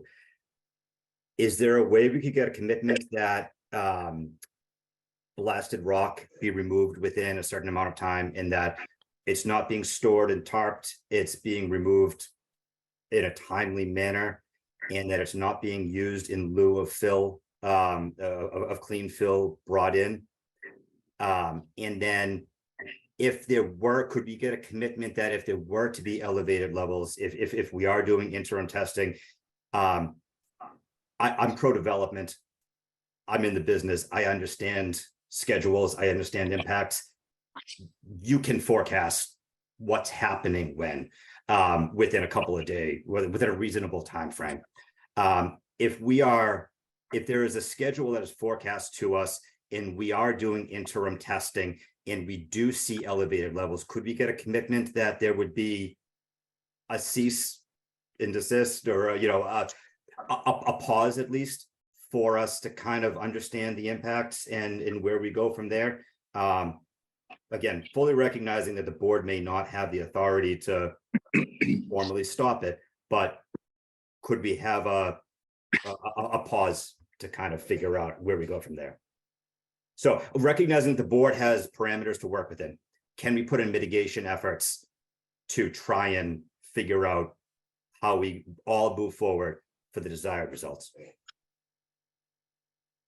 Okay, we'll come back to that. So Connor, I just want to hear everything and then. Hi, my name is Connor Ahern. I live at 5 Wildwood with my wife, my 1.5-year-old son, and a baby on the way. So I, like many other neighbors in this community, moved here for the peace and tranquil nature that Sherborn provides. We relocated from Michigan specifically to Sherborn for the nature and the safety of raising our child.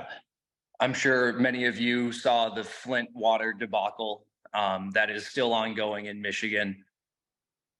Those were decisions that were made on short-sighted health department decisions and trying to make one person happier or another over the greater good. And I'll add that I did grow up in the construction and architectural business. So I have been a part of and overheard countless meetings similar to this. I'm fortunate to understand that it is important for a community to be built correctly. And when new housing is being developed, the community, the greater good of the community needs to be addressed before the needs of a basement or a pool or anything of the sort. The greater good of the neighborhood is at stake when tearing into this ground. And that is something that shouldn't be looked past for the sake of developing a new house.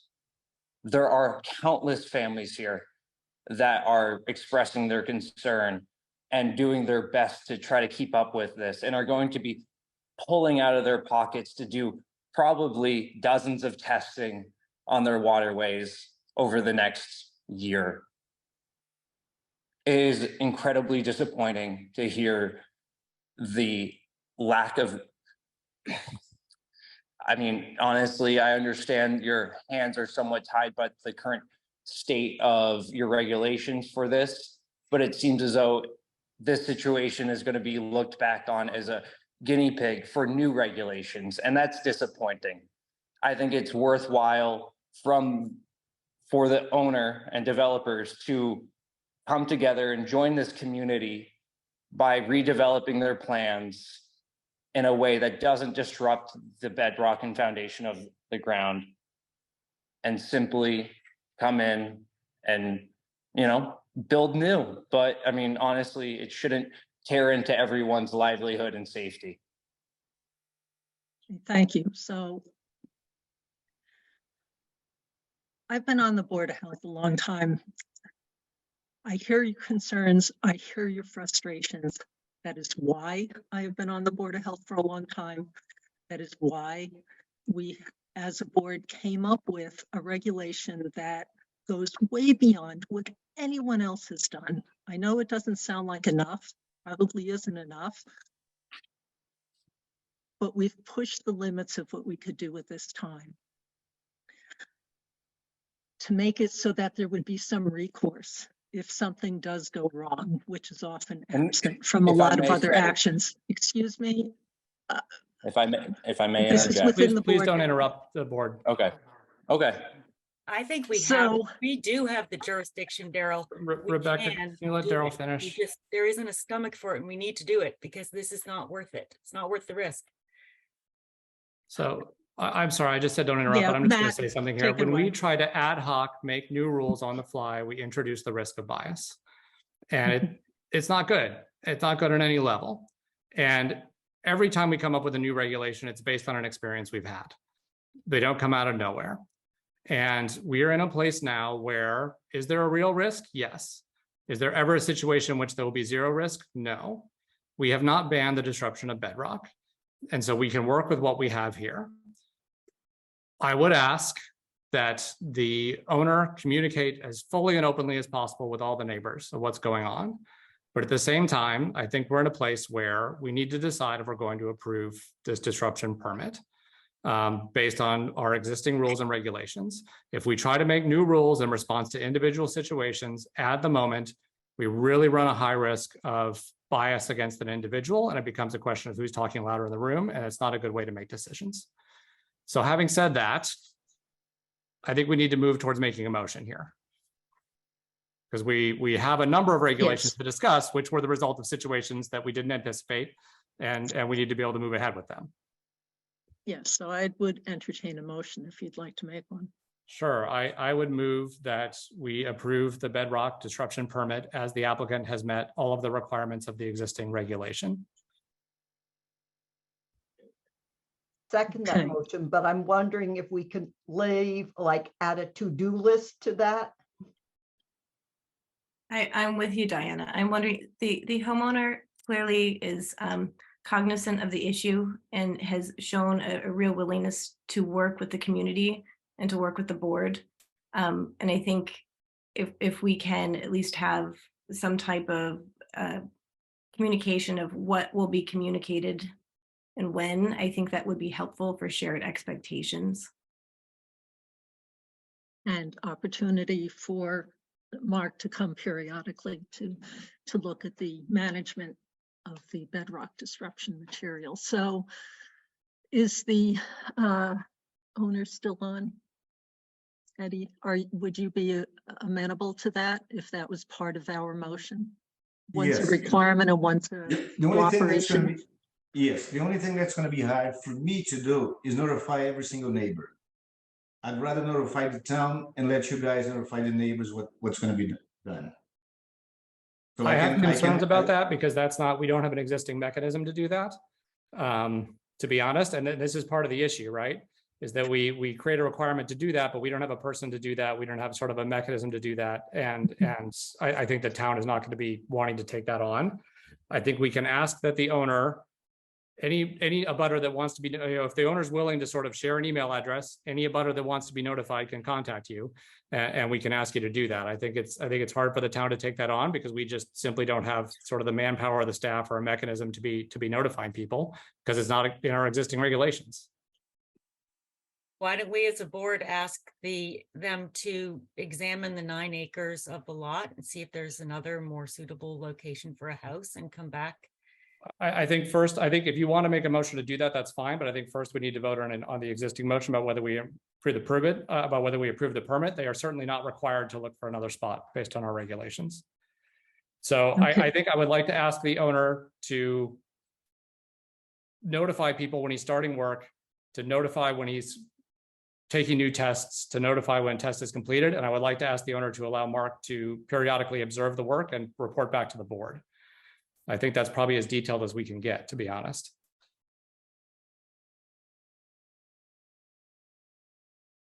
And I'm really not even sure, given that that's not under our regulations, whether that can even be part of the motion. I'm not sure it can either. I think, hang on. I think we can make a motion to vote up or down the approval of the permit, and then we can ask him to do other things, but we don't have a requirement for it. And so we can't require him to do it. Can we ask him? It's unfortunate, Eddie, but it's true. Are you willing to make some of these moves? Are you willing to truck all the debris off? Are you willing to cease work in the I would again ask that people not interrupt during board deliberations. I recognize that, but it's the same question I had asked earlier. We actually have been discussing that with the owner, who has, or Francis, the agent for the owner, has addressed some of those issues, but they don't have details yet. We didn't ask them for details previously. Should we wait on voting until there's details? They seem no, because our regulatory authority is whether they're granted a permit. There is nothing else in state regulations that I am familiar with and I have looked, and I believe others have looked who are on the board, to find out if there's any other restrictions on bedrock removal in the state. And I don't believe there is. Eddie, as a good neighbor, speak up, brother. Are you willing to? Excuse me, but apologies. Sorry, but the formality of the meetings is that attendees don't just speak to one another. It kind of comes through the board and goes back out to folks. So again, we are wrestling with, this is our jurisdiction, the authority that we have, authority that we don't have, and that's what we are trying to work our way through right now. And I know that is, I understand that that is not what you're hoping to hear, but again, we have pushed the issue. We have tried to find a creative way where we could at least help address this risk. And this is what we have to work with right now. And as I said at the last meeting, I am delighted that people are concerned and aware, because that makes things like when the town has tried to do organic pest management programs. Will people buy into that? Will people stop applying pesticides and even fertilizers to their yards? Maybe we can be making headways on all sorts of fronts with this kind of support and interest in this, but usually people don't want those kind of restrictions when there's not absolute proof that someone will get Parkinson's or something else as a result. So it's this is an extraordinarily difficult area. It is absolutely not reflective of disinterest by the Board of Health in public health.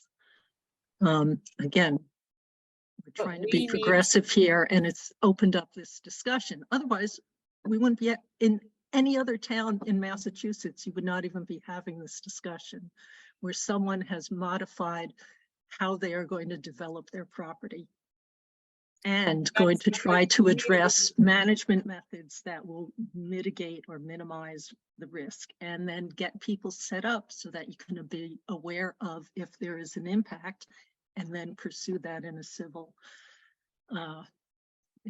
court. So that's hugely different than any other town you'd be in right now. So I just want to second how great it is that everyone is here and involved. And I really appreciate that. It is what it takes to make us make changes. And all of the changes we are hopefully about to discuss were the result of people coming and talking and being concerned about this. Because I think as much as we try to do as a volunteer 5-member board, we can't do everything. And so all of these concerns are important. And I think all of these concerns are things that we need to reflect on and move on going forward. I think in the moment, we can act on our existing regulation. And so I would probably, again, make a motion limited to approval of the bedrock disruption permit as the applicant has met all of the requirements of our existing regulation. And can we amend that with and has agreed to engage in some cooperative efforts with the town and with the neighbors? Sure. Just so it's on record that that is officially part of our decision. Okay, Ellen, did you get that? As a motion? Yes, yes, I did. Okay, great. Do we have a second? Seconded. Okay, been moved and seconded. Any final comments from the board? I would reiterate the fact that I think we as a board have seen multiple examples of unfortunate incidences, and because we know we are not going to see the data that you want, Daryl, it's not going to happen. We have to set a precedence because we're a very interesting and unique situation. And I don't think it's fair to not be cautious or to not take more precautions for the benefit of the town and the drinking water. So I personally would request that some more information from him before we authorize a permit, and I would perhaps have some sort of a retainer or something and required testing throughout the process. Learning from our mistakes in the past or our inaction in the past. I have one other question for Mark. I forgot earlier, it was in my head that I'd want to have also the condition that this would be conditional to receipt of the final plans and your ability to, or we have them now, but your completion of your review. That I was going to bring that up, Daryl. This vote is only for the ledge disruption. These septic well plans, which include the ledge disruption information, are still not completely reviewed because they were received today. And I did ask Francis if he could show us a cut profile across section of the foundation with the ledge shown on that, so we can see how much ledge is being interfered with or disrupted. So that plan will need to come in and back to the Board of Health for your final review. The initial plan, if there was no ledge disruption where the house was originally located, was ready for approval, but now with these changes that have been made to move the house, I have to make sure the distance requirements for the well to septic are being met, especially the septic tank.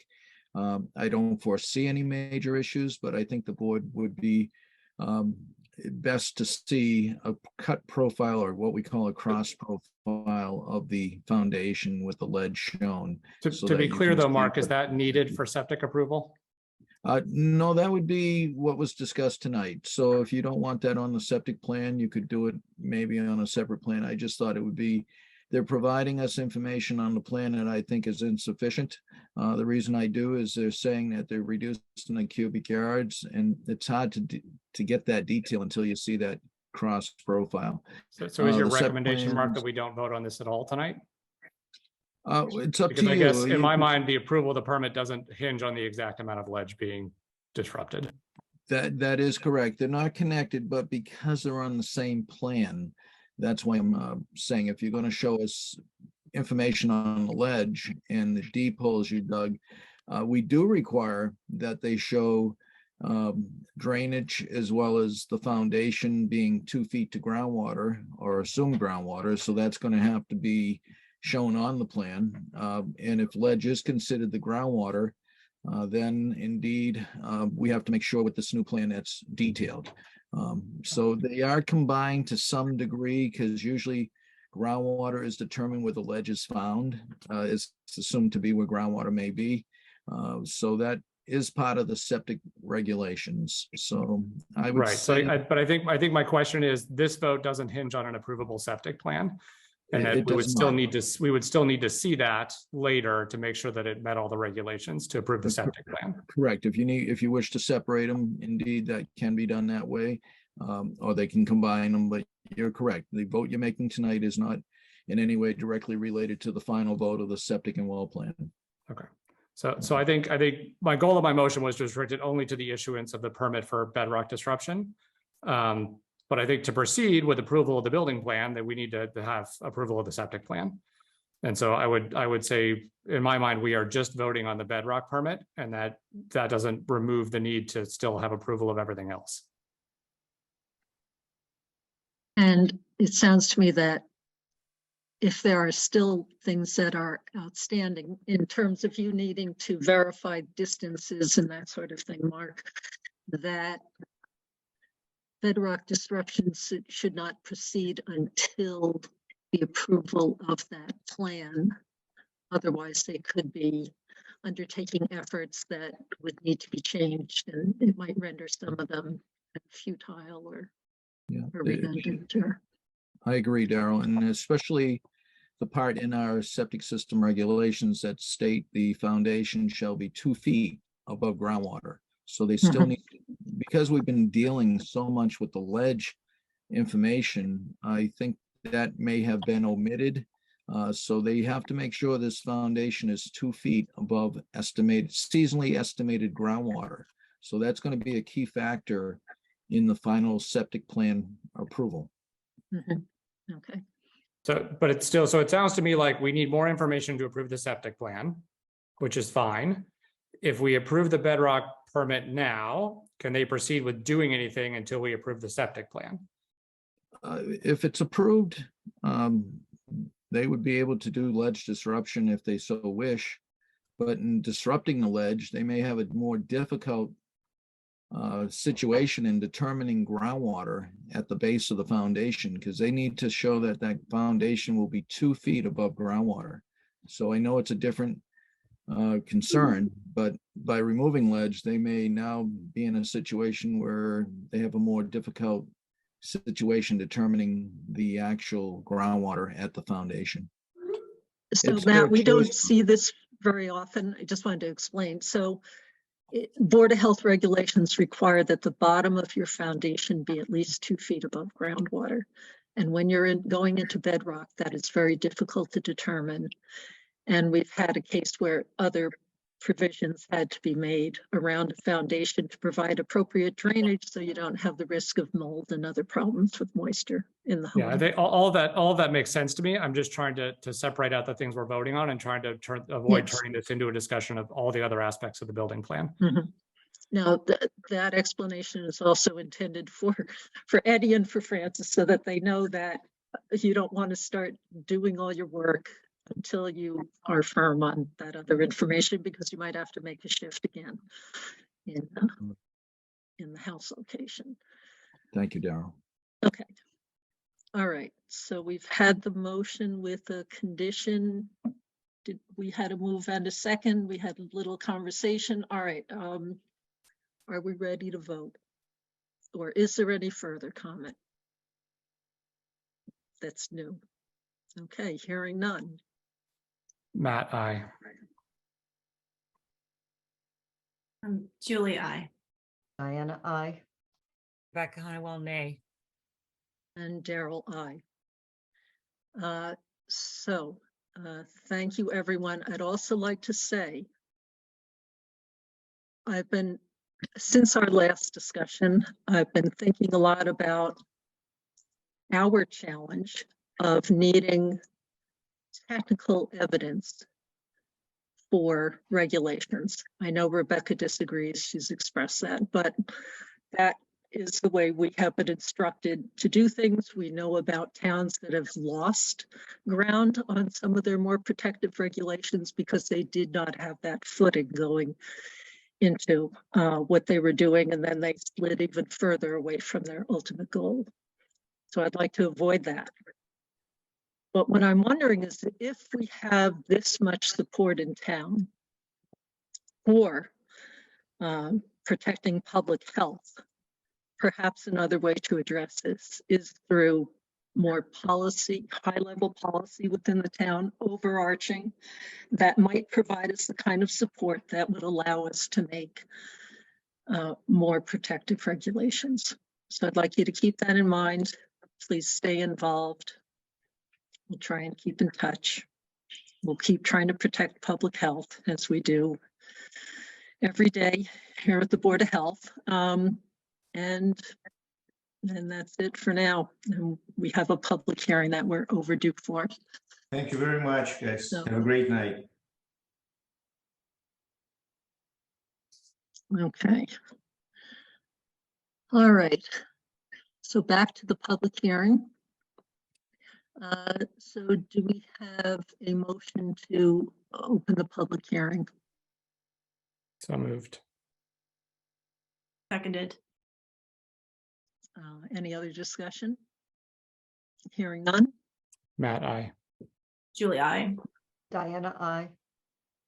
Rebecca Honeywell, aye. Daryl, aye. Okay.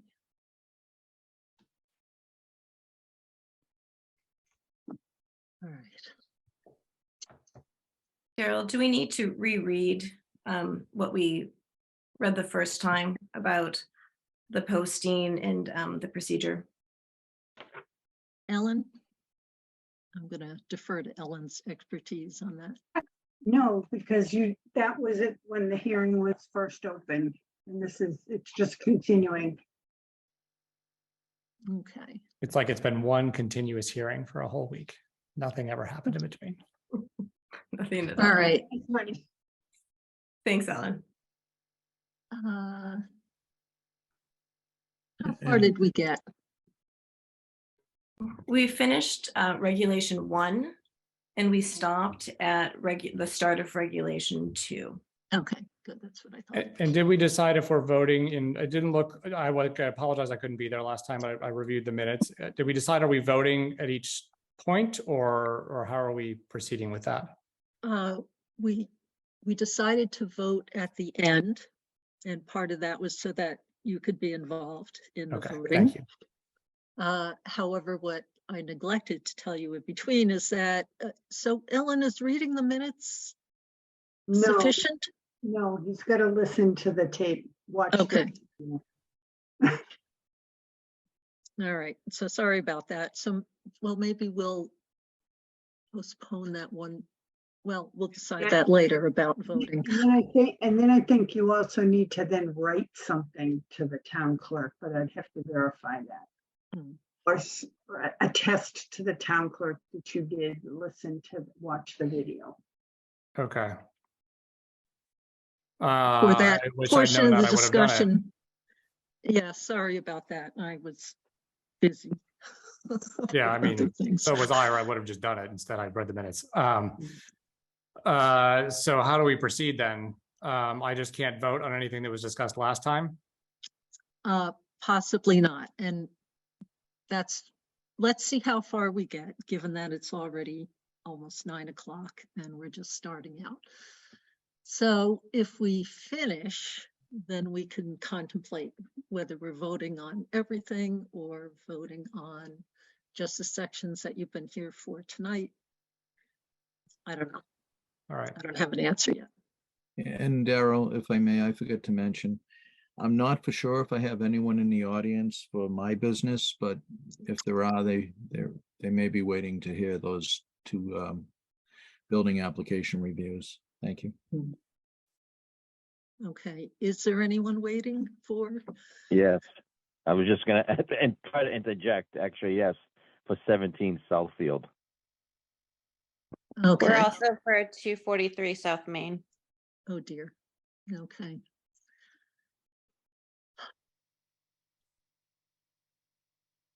I hate to say it, but should we just bump this? Yes, all right,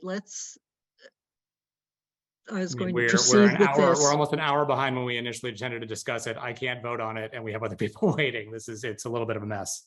Yes.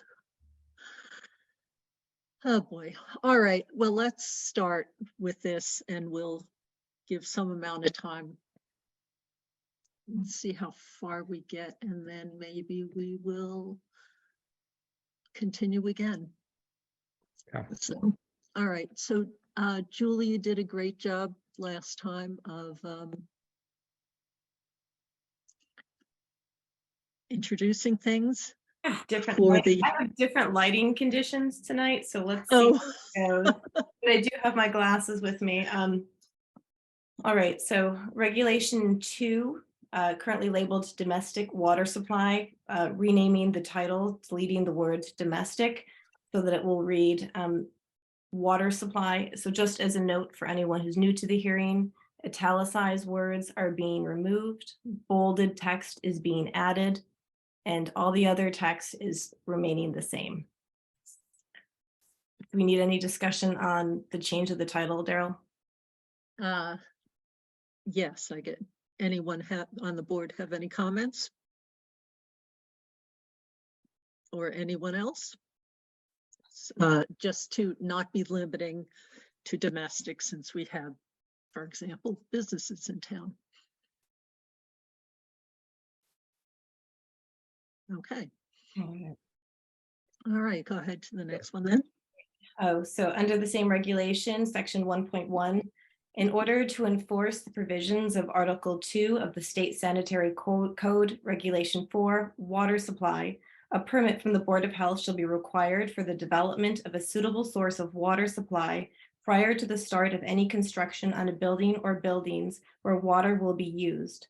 The state is the permitting authority for closed loop geothermal ground source heat pump wells. No What page are you on? I'm sorry, where are you? Oh, I'm sorry. I'm on page of the proposed packet, page 4. Okay. Under regulation 2, section 1.1. Okay. Is my screen showing? Yeah, your screen's showing. Oh, okay. We're right here. I'll make it bigger. And I'm just coming to the newly added text that's bolded. Are you with us, Rebecca? Yeah. Okay. No building permit shall be issued for the construction of a building which would necessitate the use of water therein unless a suitable supply of water is available from a well located on the property where the building is to be constructed, or a connection to a semi-public or public water supply is available. Do you want me to keep going? I figure that's the end of that section. Are there any comments or questions from the board? And Mary, it looks like you have a question. Yeah, or comment. Thanks, Daryl. Thanks, Julia. I just, is the public water supply available on the same lot? Does that need to be stated there? Or is it? It doesn't necessarily have to be on the same. Okay. Just curious, like if someone's going to be providing an option for, you know, I mean, I know this is a sort of niche case here, but I wonder, are we okay with it providing to another lot? So this was a lengthy discussion amongst the board about what your word to use here. Yeah. Lot versus property. And because there are some properties that are technically multiple parcels. And in general, the board has allowed only one source of water supply for a property, which could then consist of multiple parcels. Does that make sense? Connection to a semi-public or public is totally regulated separately by the state. Yeah. And so that's sort of a separate issue in that latter, or the public rather is regulated by the state. So that's a sort of a separate issue there. Okay. For example, we would not grant a permit, again, for the sanitary code and for something to be habitable, occupiable, needs to have a water supply. The discussion has come up multiple times about something for downtown. That could be a public water supply. You'd still want demonstration that someone had access to water. Yeah. It's a general underlying concept, and it just expands the existing definition. Okay, as long as it's a little more protective, I just want to make sure that we weren't, you know, opening something up here that could be exploited by an adjacent property or something. Yeah, I think the goal here was to sort of twofold. the goal of this section particularly is to just make sure that you can't build anything unless you have access to water. But some of the wording here is related to other sections where we want to avoid people from having multiple wells on a single property, where maybe they have a different parcel and they want to they have multiple parcels but one house, and so they want to be able to put in multiple wells. Like that's also something we wanted to avoid, and so that's where some of the language, I think it's a little confusing here. Okay, thanks for the clarification. Okay. Continue, Carol. Yeah. Regulation 2, section 1.3, permit application. For the purposes of this regulation, a complete application shall include, and you'll see all of this is bolded, so it is all being added. 1, a completed well construction permit application signed by the property owner and the associated fee, which is set by the Board of Health from time to time. How about I just read through all of these subsections? Sure. 2, a plan drawn to scale indicating boundary lines of the applicant's property, the location and number of wells as required under section 6.0 and 7.0 herein, and the location of all existing and proposed structures and septic systems within 200 feet of each existing or proposed well on the applicant's property, and the location of any existing or proposed driveway, right-of-way, or traveled way is defined in sections 2.5, 2.6, and 2.7. Subsection 3, the location of areas subject to the jurisdiction of the Conservation Commission pursuant to the Wetlands Protection Act, Massachusetts General Law 131, Section 40, and the regulations promulgated thereunder as 310 of the Code of Massachusetts Regulations 10.0, the Town of Sherborn General Wetlands Bylaw, Chapter 17 of the General Bylaws, and the Town of Sherborn Wetlands Regulations. Subsection 4, written approval from the Conservation Commission in the form of an administrative approval, negative determination of applicability, or order of conditions from the Conservation Commission for the proposed well location. Section 5, if a new or replacement sewage disposal system is required, a complete disposal works construction permit application as described in Regulation 1, Sewage Disposal, Section 4.0B is required. The complete application shall be considered filed on the date upon which it is filed with the Board of Health by the person who is seeking the permit or their authorized representative. And that is that Section 1. Okay, and so going back to the reason for this change or modification, we are codifying long-standing procedural elements for applying for this permit, type of permit. So, and that's really all it is to capture it. It was both part of standard direction provided to applicants. It was, this information was identified on various forms. It just puts it all in one place.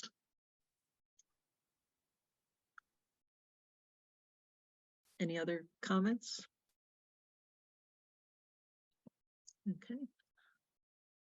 Should we go to definitions? I think Mary raised her hand. Sorry, just a clarifying question on this. Okay.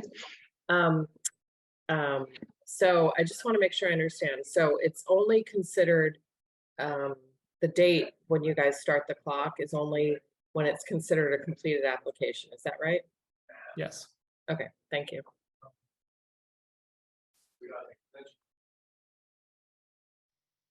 Continue. Yes. If I had really perfected my David Attenborough impersonation, this would be way more entertaining. It was not up to par, but I really think that that's celebrities reading for our public hearing would really boost our civic participation. We'll adjust that with advisory. So section 2.0 definitions, 2.1 well includes any pit, pipe, excavation, spring, casing, drill hole, or other source of water to be used for any purpose of supplying water in the town of Sherborn, and shall include, but not be limited to, dug wells, driven or tubular wells, drilled wells, artisan or otherwise, gravel packed or gravel walled wells and gravel developed and wash borings. Anything there, Daryl, that you want to comment on before I keep going?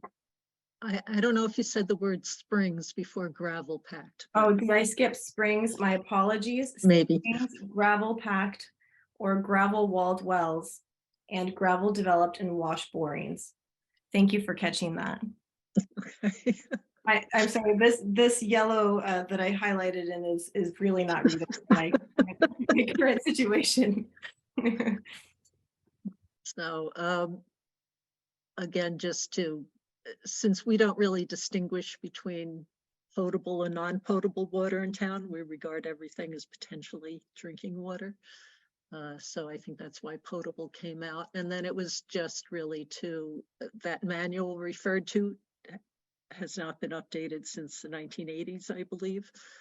And again, just to make it more encompassing of new types of wells that may come along in the future, hence they're not limited to. Okay.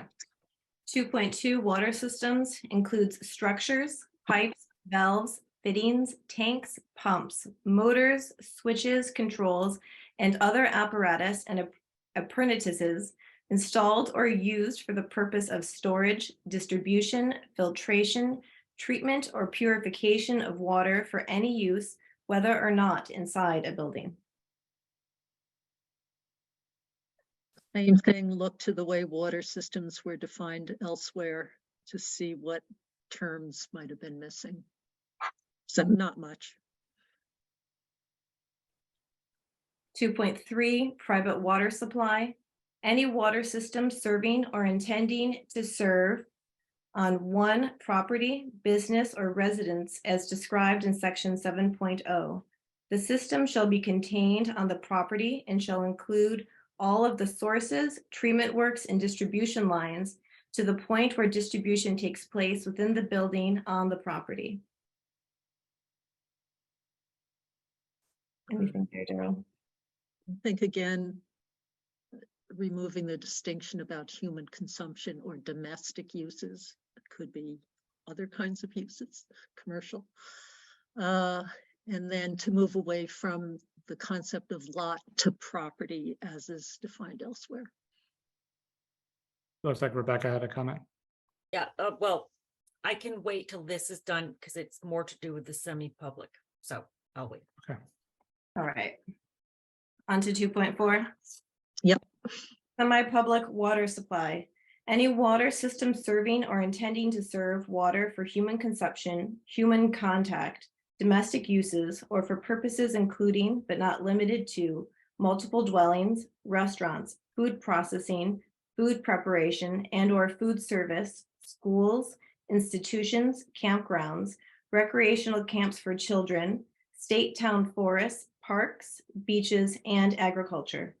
Semi-public water supplies shall serve more than one single-family home on a single property or one single-family home and one accessory dwelling unit, but have service connections and/or usage levels below the thresholds for public water supplies as defined and regulated by 310 Code of Massachusetts Regulations 22 and may include, hang on, I gotta flip my page, one or more wells associated with the project as defined in Sherborn Board of Health Regulations 3, Regulation 3, Section 5.0.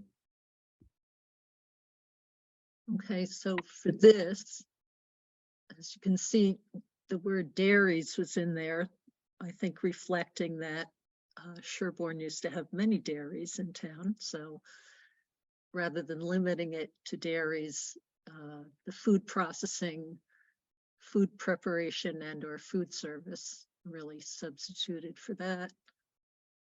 Agriculture was added now that we're getting some farms that are operating differently than they have in years. The CSAs, for example. And then to try to define where semi-public picks up after just a simple private well serving a single family home. And so I think the goal there, just to comment on our prior discussions on this, is that really to make it anything between one single family home and a public water supply is considered semi-public. And we're not quite sure of the origin of that semi-public, but we are seeing that there are cases where it might be applicable because it's a big jump from a single family home well to a public water supply, and we're getting projects that fall in between. And so this is just setting the stage for possible regulation of that. And so I think my Rebecca and then Mary. Yeah, Sorry, so Rebecca, my go ahead. comment is the state of Massachusetts uses the exact same term, semi-public, but defines it slightly differently. Do you have a definition? Well, I was just going to pull it up actually on this computer, but That would be good because Mass DEP says they have no definition for semi-public water supply, and I could find none. So I'd love to hear. Okay, well, And a citation of where you found it. Yeah, if you've spoken to them and they said they don't have one, I had one from before that I got off their website. So maybe it's changed because I'm sure it has. It was probably a couple of years ago, but I was going to suggest that maybe just for, I don't know, to be thorough, to just list the state definition, which is ours is slightly different. And just for clarification purposes, like semantics, because the state, my understanding, is much more simple in the way they define it, but we are being much more specific and including, specifically including things. And I was wondering if there's any value to just including it as, DEP's definition of semi-public just for reference. So I think as just sort of a point of procedure, I think we're not at a point where we can edit these. If we decide that the difference is important, I think the choice we could make is to vote down the change, and then we would have to go back and re-edit this and repost it. Is that correct? Am I understanding that correct? We can make small adjustments. Yeah, I wasn't proposing changing what we're writing.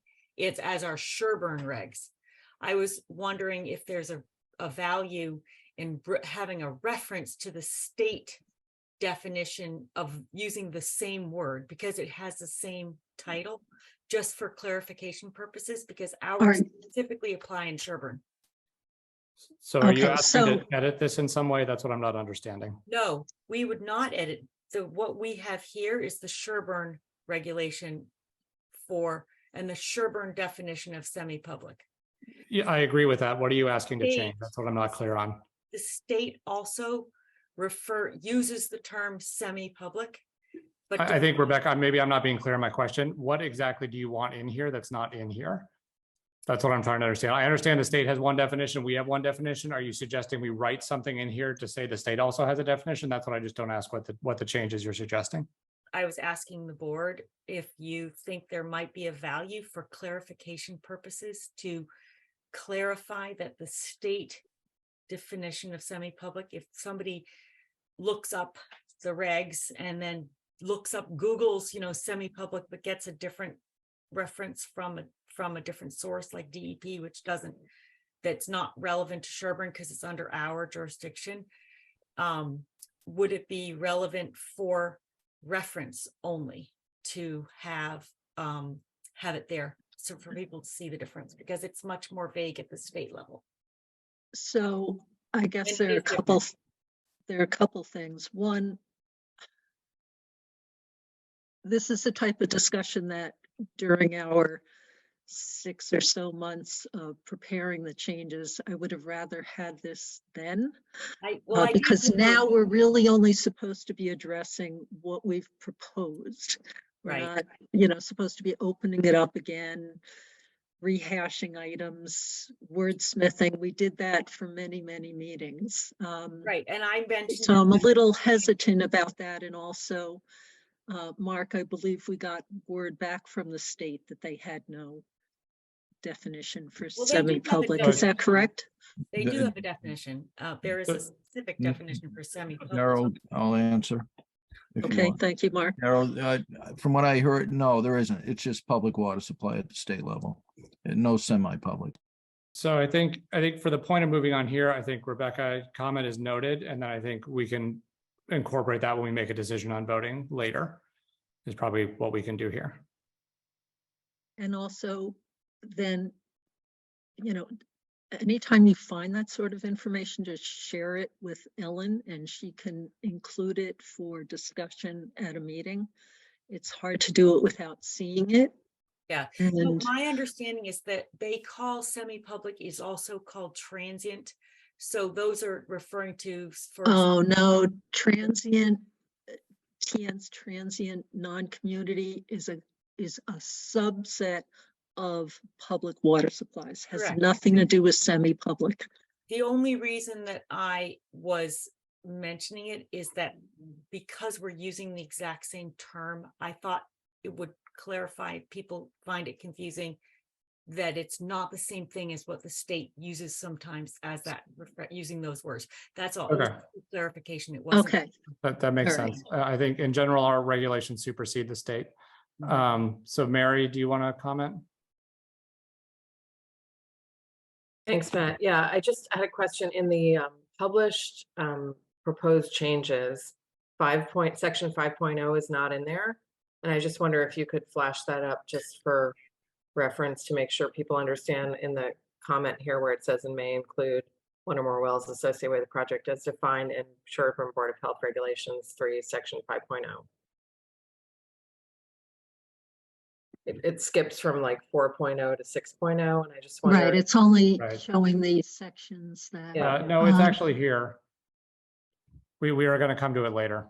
Okay. Oh, is all right, it in I'll- here? It's section, that's section 3. This is section 2. That's section 3. That's why it's missing. Okay, Okay, my apologies. Thank you. No, it's fine. It's confusing. Yeah. So section regulation 3, section 5 is something we edited that we'll be discussing when we get to that section.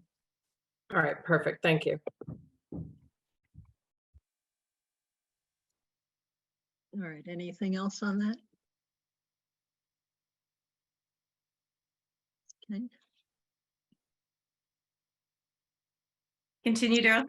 yes, Section 2.5 driveway, a private road giving access from a public way to a building on abutting grounds, including common driveways. When a common driveway special permit application is required from the planning board for any project that includes water supply, the application to the Board of Health shall be filed simultaneously with the application to the planning board.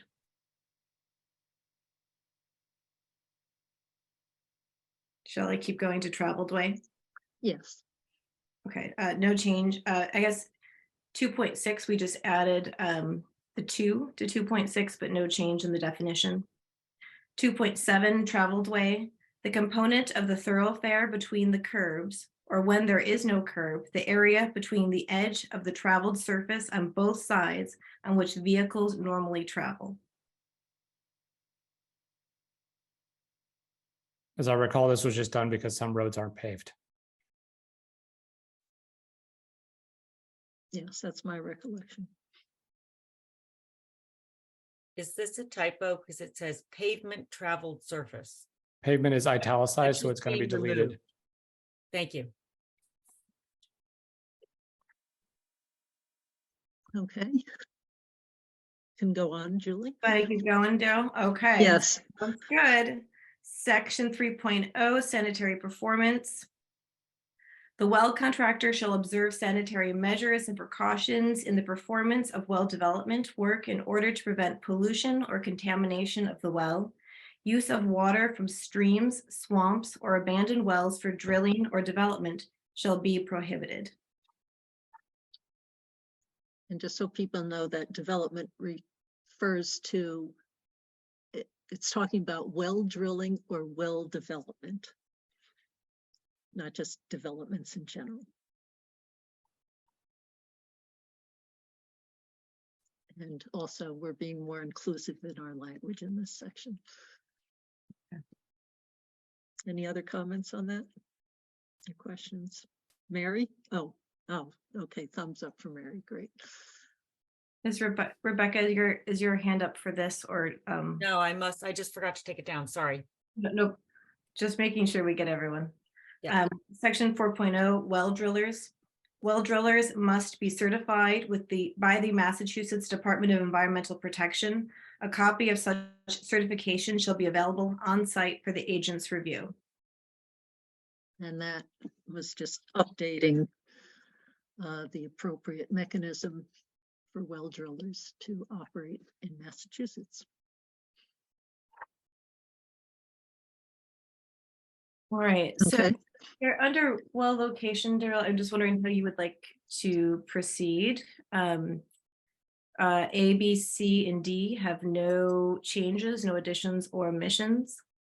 It's when we get to 6E, 6.0 E, subsection E, is where we get to, which should we just pick up from Yes. there? E, perfect. I think that's reasonable. Sounds good. Private wells shall be located no less than 25 feet from any lot line, 75 feet from any adjacent well, 10 feet from any building or projection thereof, and 50 feet from any part of the subsurface sewage disposal system. Do you want me to just keep going through all of the FG? Does anyone have any comments on that? Kind of simple changes. Okay. Green light? Yeah, keep going. Okay. Subsection F, if permitted by the board per section 7.0, wells used for irrigation purposes shall be located no less than 25 feet from any lot line, 150 feet from any adjacent well, 10 feet from any building of projection thereof, and 50 feet from any part of the subsurface sewage disposal system. I'd say in both E and F, the addition of "and" was to be clear that all of the conditions there need to be met. Inclusive. Got it. You can do G. Perfect. G, any wells for semi-public water supply shall meet the following additional requirements. 1, each well to be used as a source for a semi-public water supply shall be centered within a protective area whose horizontal radius is determined by whichever of the following is larger: 100 feet, or the value calculated by the equation, protective radius in feet equals 150 times the log of the pumping rate in gallons per day minus 350. Do you want me to stop there, Daryl, before I go into 2? Because I know you may want to, or I can just keep going to be conclusive. I would actually keep going because Okay. Same comment applies to both. Perfect. 2, any such protective area shall be entirely contained within the project's property. Okay, so this is borrowing from how Mass DEP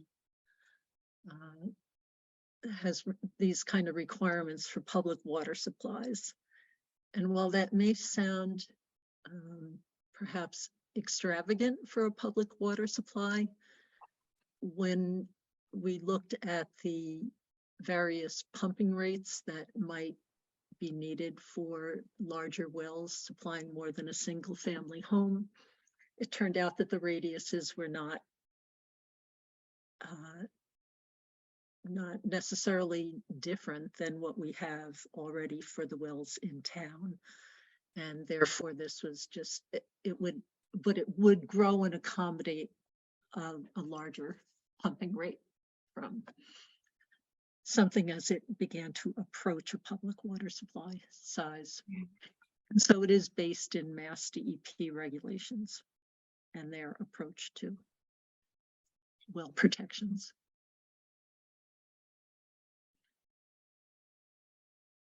And thus seemed a little more suitable for wells that were serving more than one home.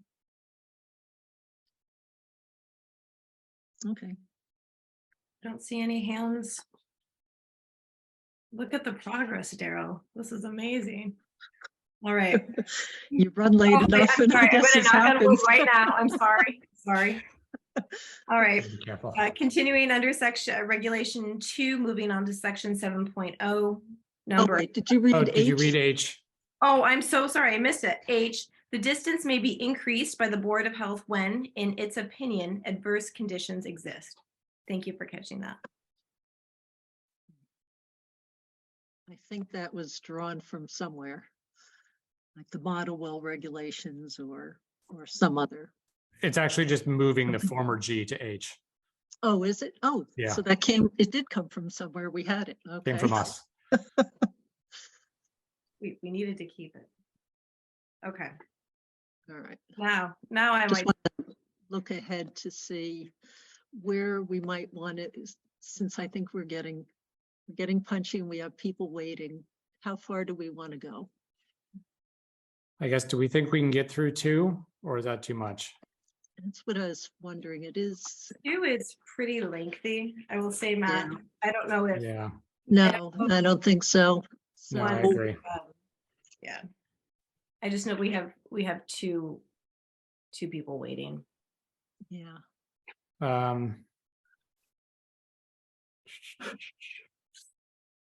Can we come back later if we're feeling awake and ready to do this after we finish the other business? If we, I guess we could vote to continue the hearing again to some.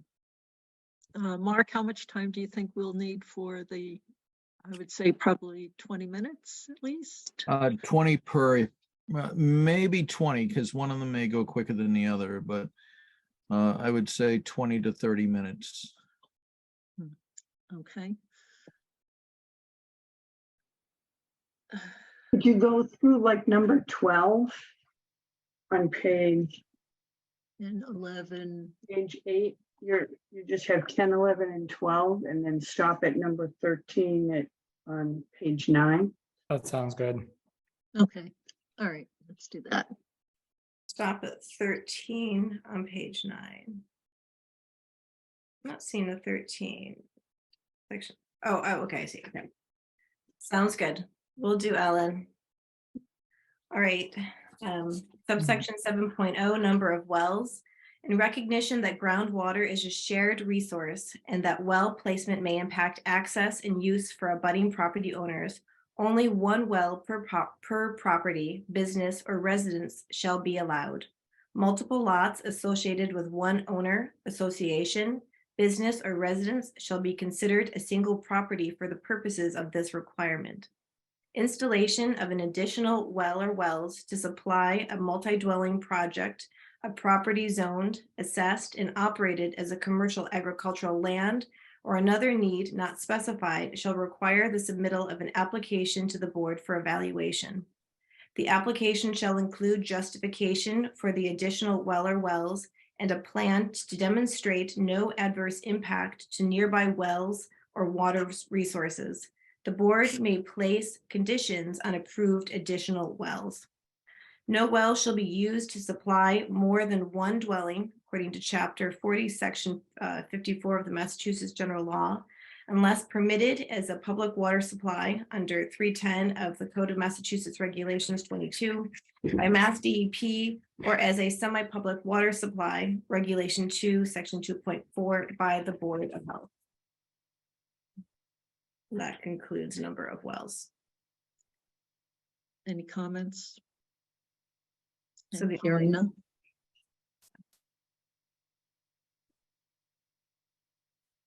All right, section 8.0, pump houses. Pump houses and pump rooms shall be installed in accordance with the current version of US EPA's Manual of Individual and Non-Public Water Supply Systems. Pitless adapters or pitless units shall be installed in accordance with the current version of the National Sanitation Foundation's standard for pitless well adapters. And that was just updating the references to things that still exist and are being routinely updated. And we'll see how long that lasts until it needs to be changed again. Moving on, section, we're going to 11.1. I don't think 11.0, I don't think we have a change, no. 11.1, well yield. There shall be a minimum yield of 300 gallons per bedroom per day at 20 pounds per square inch or PSI at the highest fixture services. System capacity for semi-public water supplies must be adequate to meet the projected needs. Okay, and that one, we remove that sentence about a bedroom shall include any undeveloped area that could be made into a bedroom. Just seemed too vague to all of us. As in, would that mean a garage or a basement utility room or something else? So, okay, Mary? Sorry, Daryl, I think you may have just clarified it, but I guess, you know, if there is an unfinished space on a second floor, you know, how is that impact? How do we make sure that we're not creating more bedrooms than the septic capacity is, you know, sort of permitted for? Because if it was undeveloped space that was to be developed, it should go through the building application process, at which point that gets run by the Board of Health to Okay. determine if it has a bearing on the septic system. So So there is sort of a checkpoint where you would say, you know, this could be a bedroom, we don't allow it, or you need more yield to accommodate a future bedroom. so Mark, I don't know if we've ever looked at well yields, you know, relative to home expansion. We do look at septic. Typically, it gets covered under the, let me, talk to you with, while you're looking at me.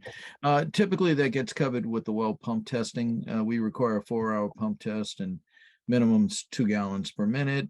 You figure every 60 minutes, you got a 1,200 gallon, 120, and then times 4. So the minimum, and we haven't seen a well like that in my view, in a few years. Usually we see an average, and the banks required, I think, at least a minimum of 5 gallons per minute for 4 hours. So it usually gets resolved in that matter. If not, then they would have to increase the pump rate. And nowadays they'll frack a well to increase the pump rate. And that is why I think we don't see underperforming wells any longer. Okay, I guess I'm just wondering, like, if you have a minimum yield and, you know, per bedroom, and then a future change creates a new bedroom, how do we check that? We'd have to go back to the well records to make sure those well records indicate that they have the necessary water. Yeah, but that's sort of post facto. So it Yeah. feels a little bit like, it just feels like a little bit of a loophole here that someone could, you know, test for a minimum yield of, say, a 2-bedroom unit, and then down the road, just add a 3rd bedroom. There's no checkpoint there. I see what you're saying. Yeah, we some cases, if they're at 2-bedroom units like condos, they may be on a public water supply under the jurisdiction of the state. But at the same time, they may be under our consideration. And most wells that I've seen that have been used for units are producing quite a bit of water. So is there a catch if it's a semi-public water supply where there's a clustering of wells that's being used for this? Or Well, we've had a situation in town on North Main Street where they have 2 wells for 12 units, and yeah, the production was above and beyond what's required. okay. So I mean, do you guys feel like there's protection here, and we're not going to be drawing more out of the ground than gets permitted with a comprehensive permit? That I can't answer, but I can say most wells are producing enough water for the needs. If they produce more than what's needed, there's nothing we can do about that. That's the natural drilling of the well that causes the extra production of the fracturing of the ledge. Yeah. I guess the concern is that just adding a bedroom isn't going to make the well produce more. Does that make sense? Like, you're not going to overdraw because the well is just going to produce what it produces. Yeah, no, I hear you, Matt, but I wonder, like, if in a 40B situation, like, how do we, and if they go with the semi-public, how do we protect the drawdown of the water if, you know, we have more bedrooms than we expect? I mean, in a 40B, we don't have a lot of say, but well, but you do. Well, I mean, no, you're they the want- ones that we have to regulate have the safe wells. water. Yeah. We're Sorry. gonna have to have safe water. The state wants safe water. yeah, no, I understand that, but I think we can't. I should back up. So I think the question here is, I mean, because I should be realistic here, we can't sort of go over this. The reason we deleted this is that we were concerned it was too vague and created potentially 2 definitions of bedrooms. Yeah. We have one in the septic and then we have one here. Yeah. I think the question you're asking is, do we need to add another regulation that puts a checkpoint to say if someone adds a bedroom, we need to verify the well yield? Yeah. Yeah. And so I guess that's something for the board to take into consideration, whether we decide we want to delete this line or we want to leave this line until such time that we can make that checkpoint clear elsewhere. Yeah. Thank you. That makes sense. I guess when I think of all the plans that we've reviewed and there's undeveloped space, I don't even know how we would start to figure out how many bedrooms, that could add on to what the plans show and how we officially calculate bedrooms. Yeah. I think for my To me, opinion, I don't think it's been applied because otherwise I just feel there would be lots of attics and that sort of thing that might have qualified in basement spaces. yeah, I think the concern that's raised is valid. I'm not sure the existing sentence addresses the concern any better than the lack of sentence addresses the concern. Right. I mean, it's something. So, What about triggering a review by the Board of Health for any changes to? I agreed, Rebecca, but I think we can't change that right now. I think the question is just, is this sentence do it? Like, is it good to have this sentence in there or not in there is sort of the question we can answer right now. Well, I mean, I think we can change it, but I was in a Board of Health meeting several years ago where we made a major edit with no public discussion. So I think we can change it if we think it's appropriate. Okay, and I remember that change being small and with lots and lots of public discussion and discussion by the board. Well, So that's actually one of my big concerns is there wasn't adequate discussion and we need to change it. And I'm going to bring it back up to the board when it's appropriate. okay, so Mary, I think the other, now I've lost that point. Oh, the other concern about whether there would be overdrawing of water. State only, and they've recently pulled back on this. They had what's called the Water Management Act that for water supplies that withdrew over 100,000 gallons a day or were sized for that, whether they did or did not actually pump that, but that they were sized for that kind of a draw, had to be part of watershed analyses that were done periodically that would look at all the large withdrawals in a watershed, track the status of the watershed, periodically update goals for the watershed and indicators about how it was performing, whether it was being recharged adequately, and then decide whether to give permits for new very large withdrawals or not. But that tells you that that was only being tripped at 100,000 gallons a day, and they've reduced the requirements for that. So we don't live in a state, in an area with those kind of views about limits on water. We should. That is coming at some point. The West has grappled with this more than we have. And so there really are not things that control how much water can be drawn, unfortunately. I in wonder, an area. Yeah, I wonder, I mean, I appreciate all of your guys' work on this and I, 99% agree with all the proposed changes.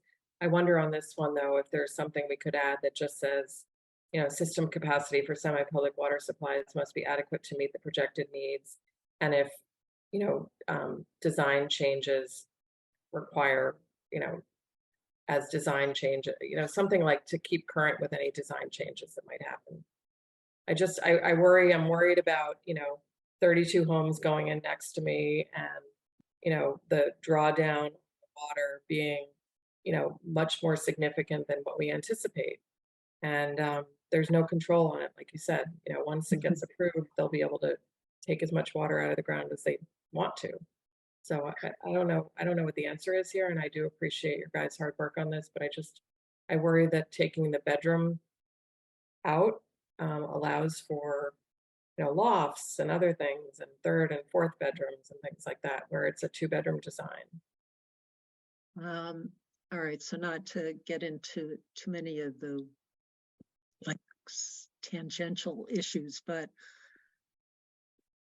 for 40Bs, there are conditions established by the ZBA on those projects that are very firm on how many bedrooms there can be. That's how it's been applied at 59 North Main Street, for example. So Do you feel like there's protection in the ZBA review? they've already, we've worked together on a few bedroom determinations, and we're going to have another one this evening, actually. I mean, as long as there's oversight that you guys can have that, you know, doesn't allow it to be, you know, it's a 2-bedroom design and then it shifts to a 4-bedroom use, you know, I'm okay with that, but I just wanted to flag it because it's worrisome that it could be, you know, a bigger drawdown on the aquifer than, you know, is anticipated. I think it'd be totally appropriate for us to request review from the board with any design change and add that as an addendum, and then do the advertising that we need to have it follow the proper procedure. Yeah, I think that's fair. So I think we can come back and address this in another round of regulatory review. And it sounds like this is something we should flag as to whether it needs more attention. Thank you. Okay.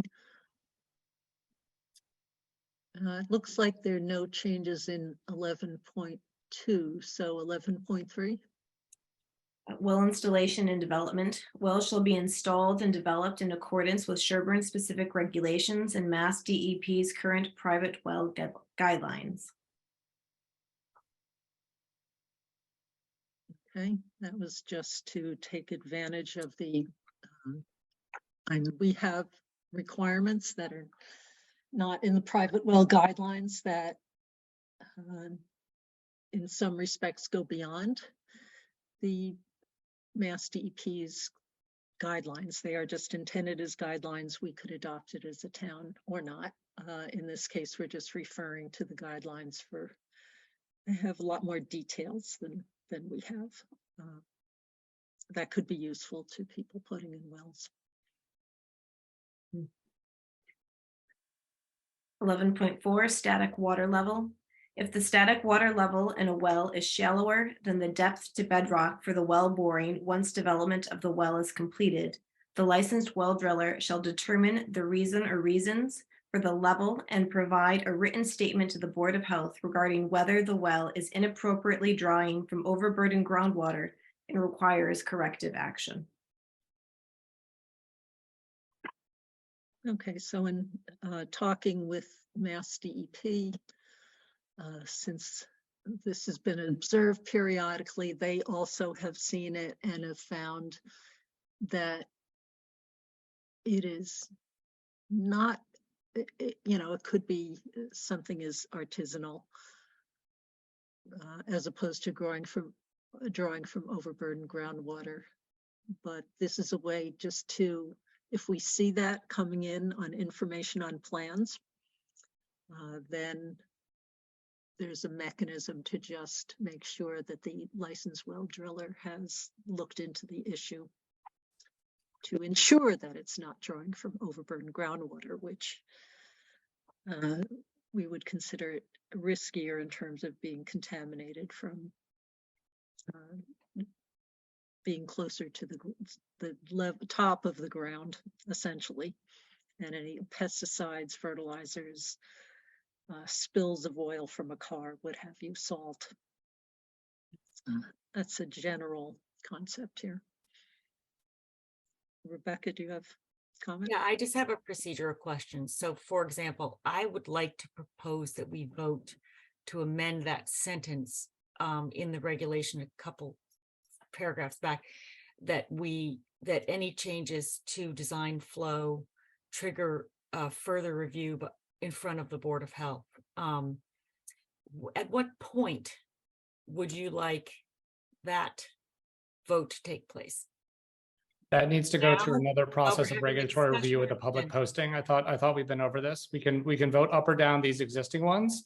We can't add substantive new changes now.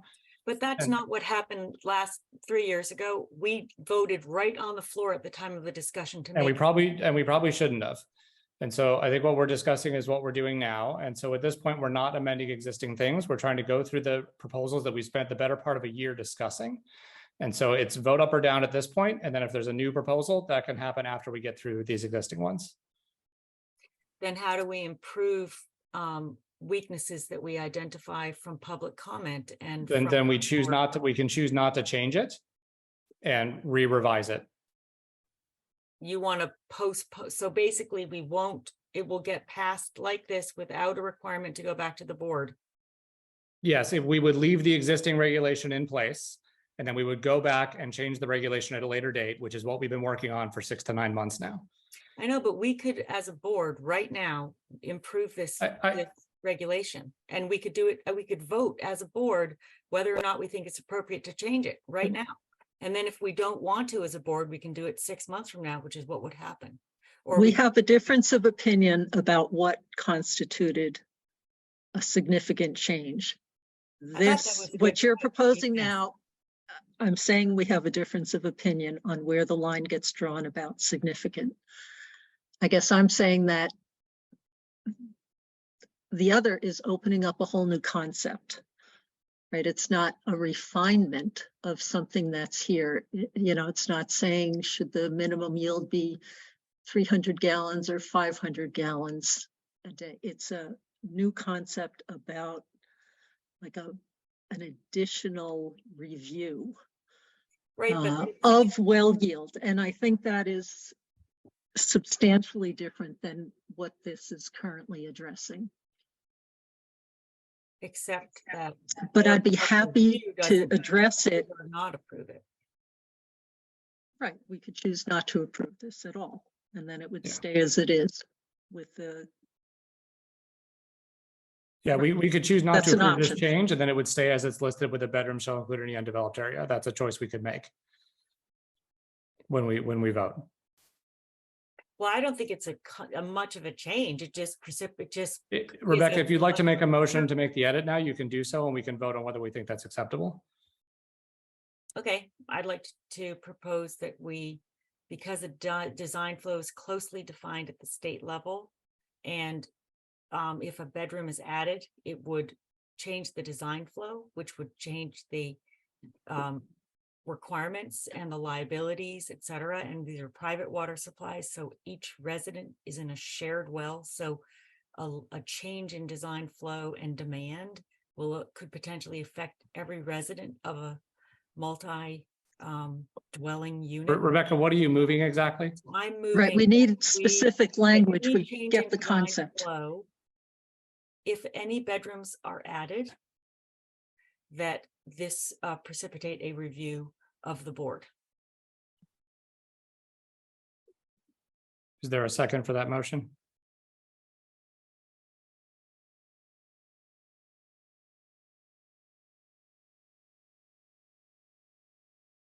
Hearing none, I think the motion's tabled for now. I would need to see it written out and deliberate more to get it just right. But Okay, should we continue with reading the changes? I think we finished this section, right? I think we're on to 12. Okay. I think we were going to stop there for the night, right? Yes. All right. All right. So, do we have a motion to continue?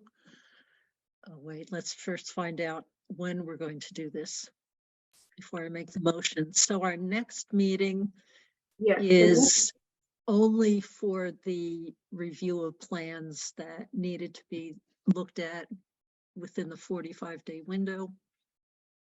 Okay, and then the meeting following that is July 19th, which normally would have been your next meeting. At the July 19th meeting, there are already 2 variance hearings. So the first one will be 7:30, the second one will be 7:50. So would 8:15 work? Okay, let's say 8:15. All right, so do we have a motion to continue this public hearing to 8:15 on July 19th 2023. So moved. Seconded. Any other comment? Hearing none.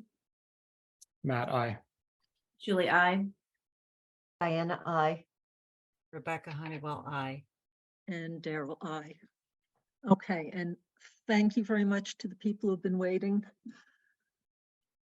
Mark, would you like to Hello, Daryl. let me know what you'd like me to bring up? Which I think, unfortunately, I don't know who was here first, but I would say we should go in the order of the way it was posted under my business. Okay. 243 South Main. Yeah, I was going to say, I think 243 was the first one to be placed Okay. on the agenda. So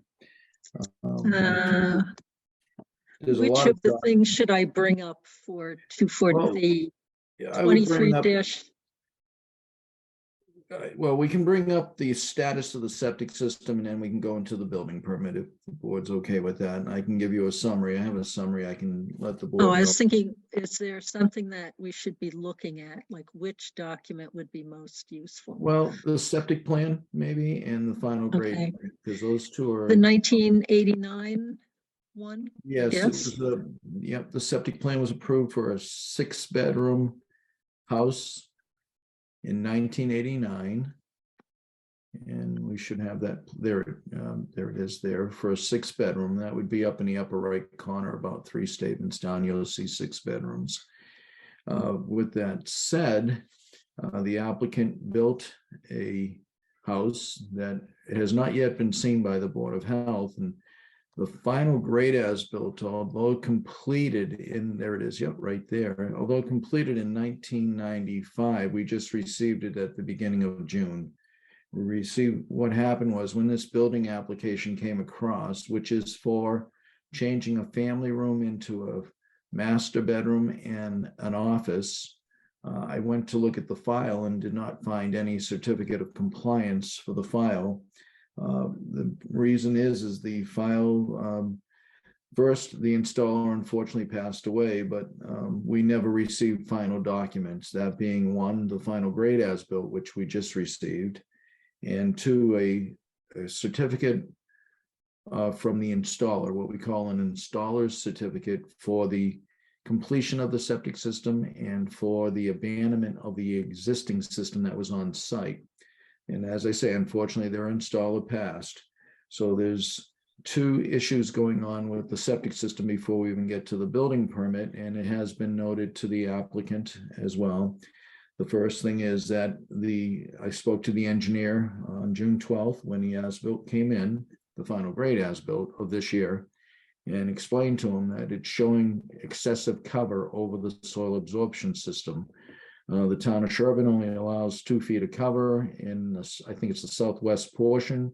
There's more than 2 feet of cover, but less than 3. So the engineer, whose name is Robert Gemma, who's still around, indicated that maybe a waiver could be offered because the state allows you to go to 3 feet. I said, well, that needs to be brought to the board for their consideration. And the other thing that's pending is the installer's certification. And when an installer is not available, unfortunately, as I said, he passed during the process, you can have a Title V inspection. And I know the homeowner wrote to me today asking if the Title V inspection was received. I have not seen it as of this day, but that one, hopefully, if it's a passing Title V, that will help resolve the installer's certification. Hopefully, they can also indicate if the old system, which was a cesspool going into a leaching field, was properly abandoned. If that's all resolved, now we have a certificate of compliance. So that's step 1, and I don't know if the board so wishes. I think it may require a variance hearing for the cover grading over the septic system, and it's up to the board to decide if a variance is warranted. And at that point, there can be a discussion with the engineer, the homeowner, and the board. But now to the actual existing first floor plan that you have there. The first floor has 5 rooms. I see the kitchen as also an eating area, so I counted that as 1 to the left, top left. I counted are we in, what floor are we in? I'm sorry. Yeah, kitchen and you'll see like a breakfast nook. Yeah. It's up to the board. I mean, it seems apparent that it's open to the kitchen. So sometimes we call those the eating areas. So I counted that as one, and it's up to the board. You can count it as two if you so wish. And then you had the dining room, living room, music room, and family room.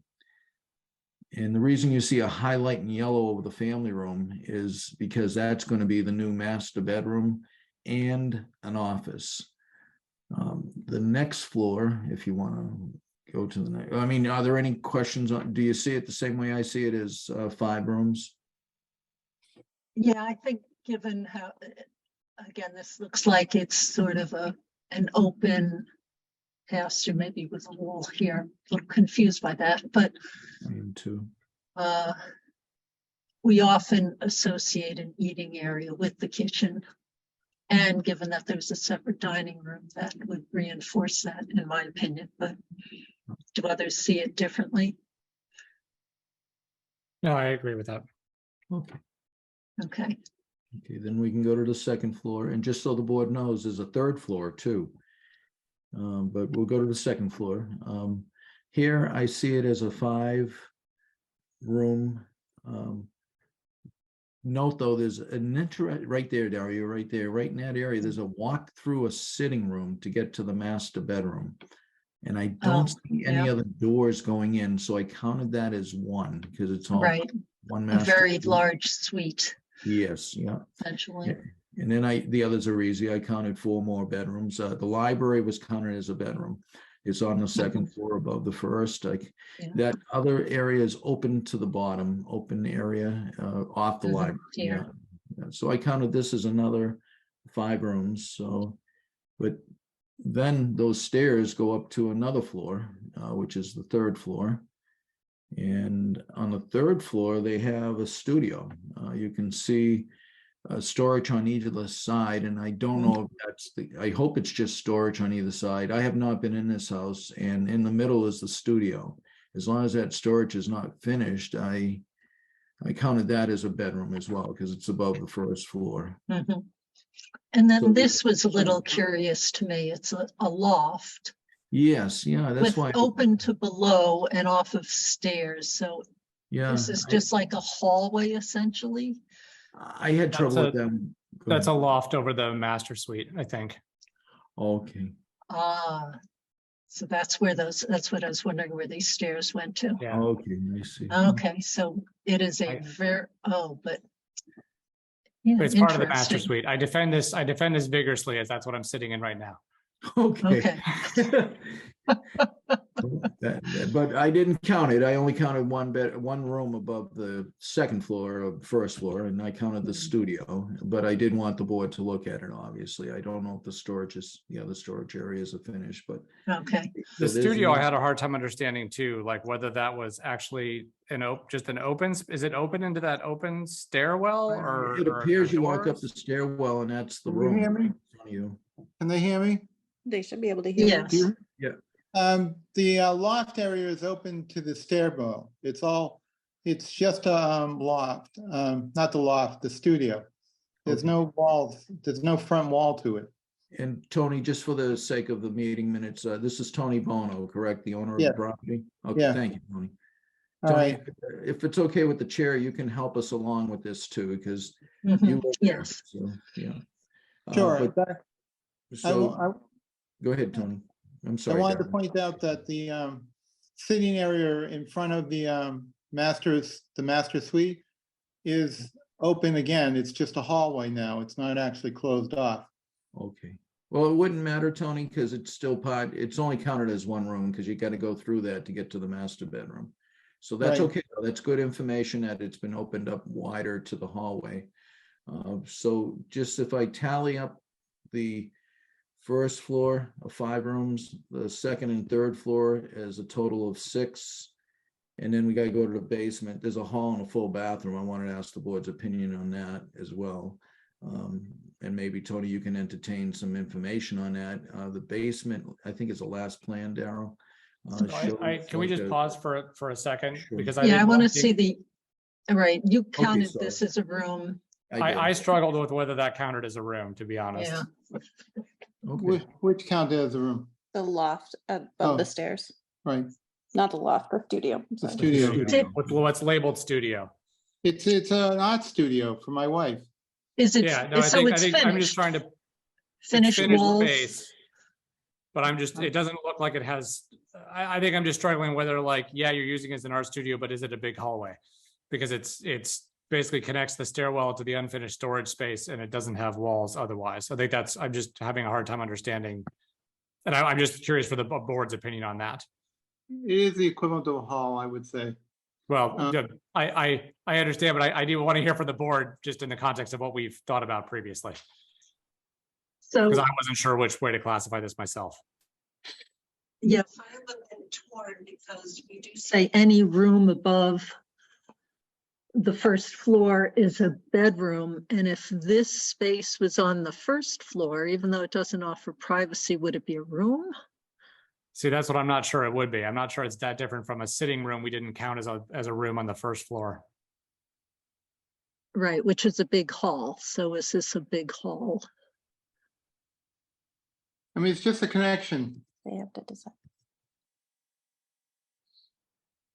Right, it's a connection into storage space. Yes, And so I guess that's the question. Is all that storage space unfinished? yep. It's insulated, but no finished wall, no floor.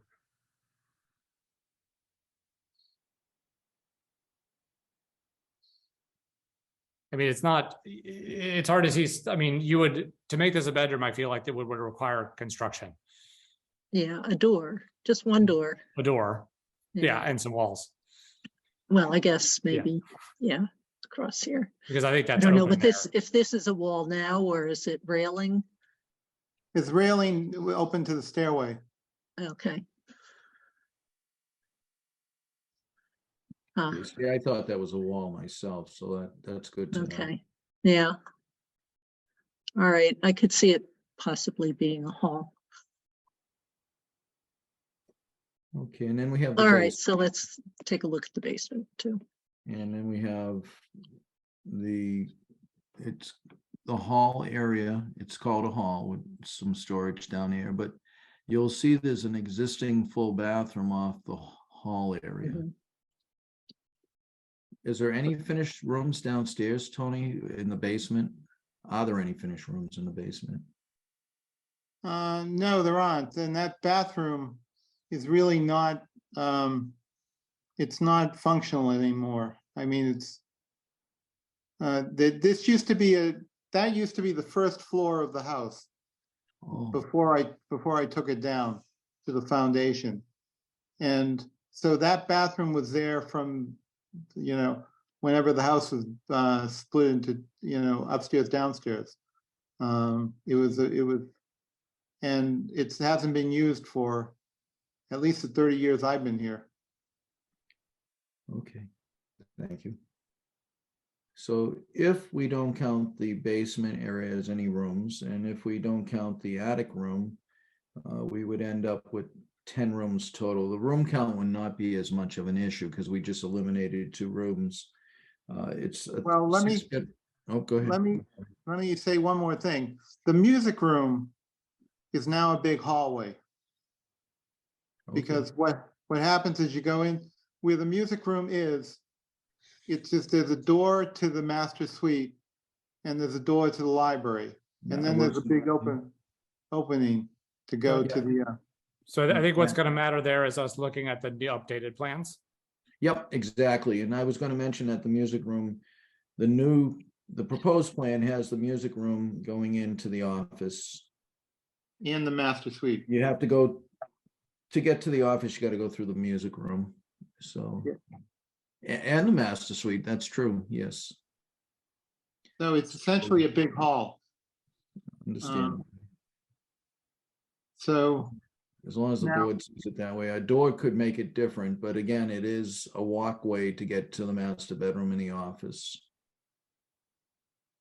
So do we count that area as 1 or 2 rooms? And it could be a 1-for-1 replacement, because right now that's the family room that is an L shape that goes into the area of the office and the closet and the master bedroom being proposed. So is it 1 for 1 or 1 for 2 new rooms? And that's what the board would have to look at.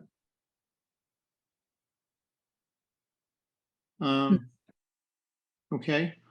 So can we just, before we do that, I just want to understand what our total room count is on the new plan. Yeah, if we're agreeing to no basement room and we're agreeing to no attic as a room, we get 10. So we even have room. And how many bedrooms? I guess that becomes the It's question. a 6-bedroom. You can have up to 13 rooms on a 6-bedroom. So the room count, if Room you're count looking doesn't seem at like an those issue. 2 areas, then the room count does not become an issue. Even with those 2 areas, the room count's not an issue. No, it becomes 12. So we had a count of 5 on the first floor before, right?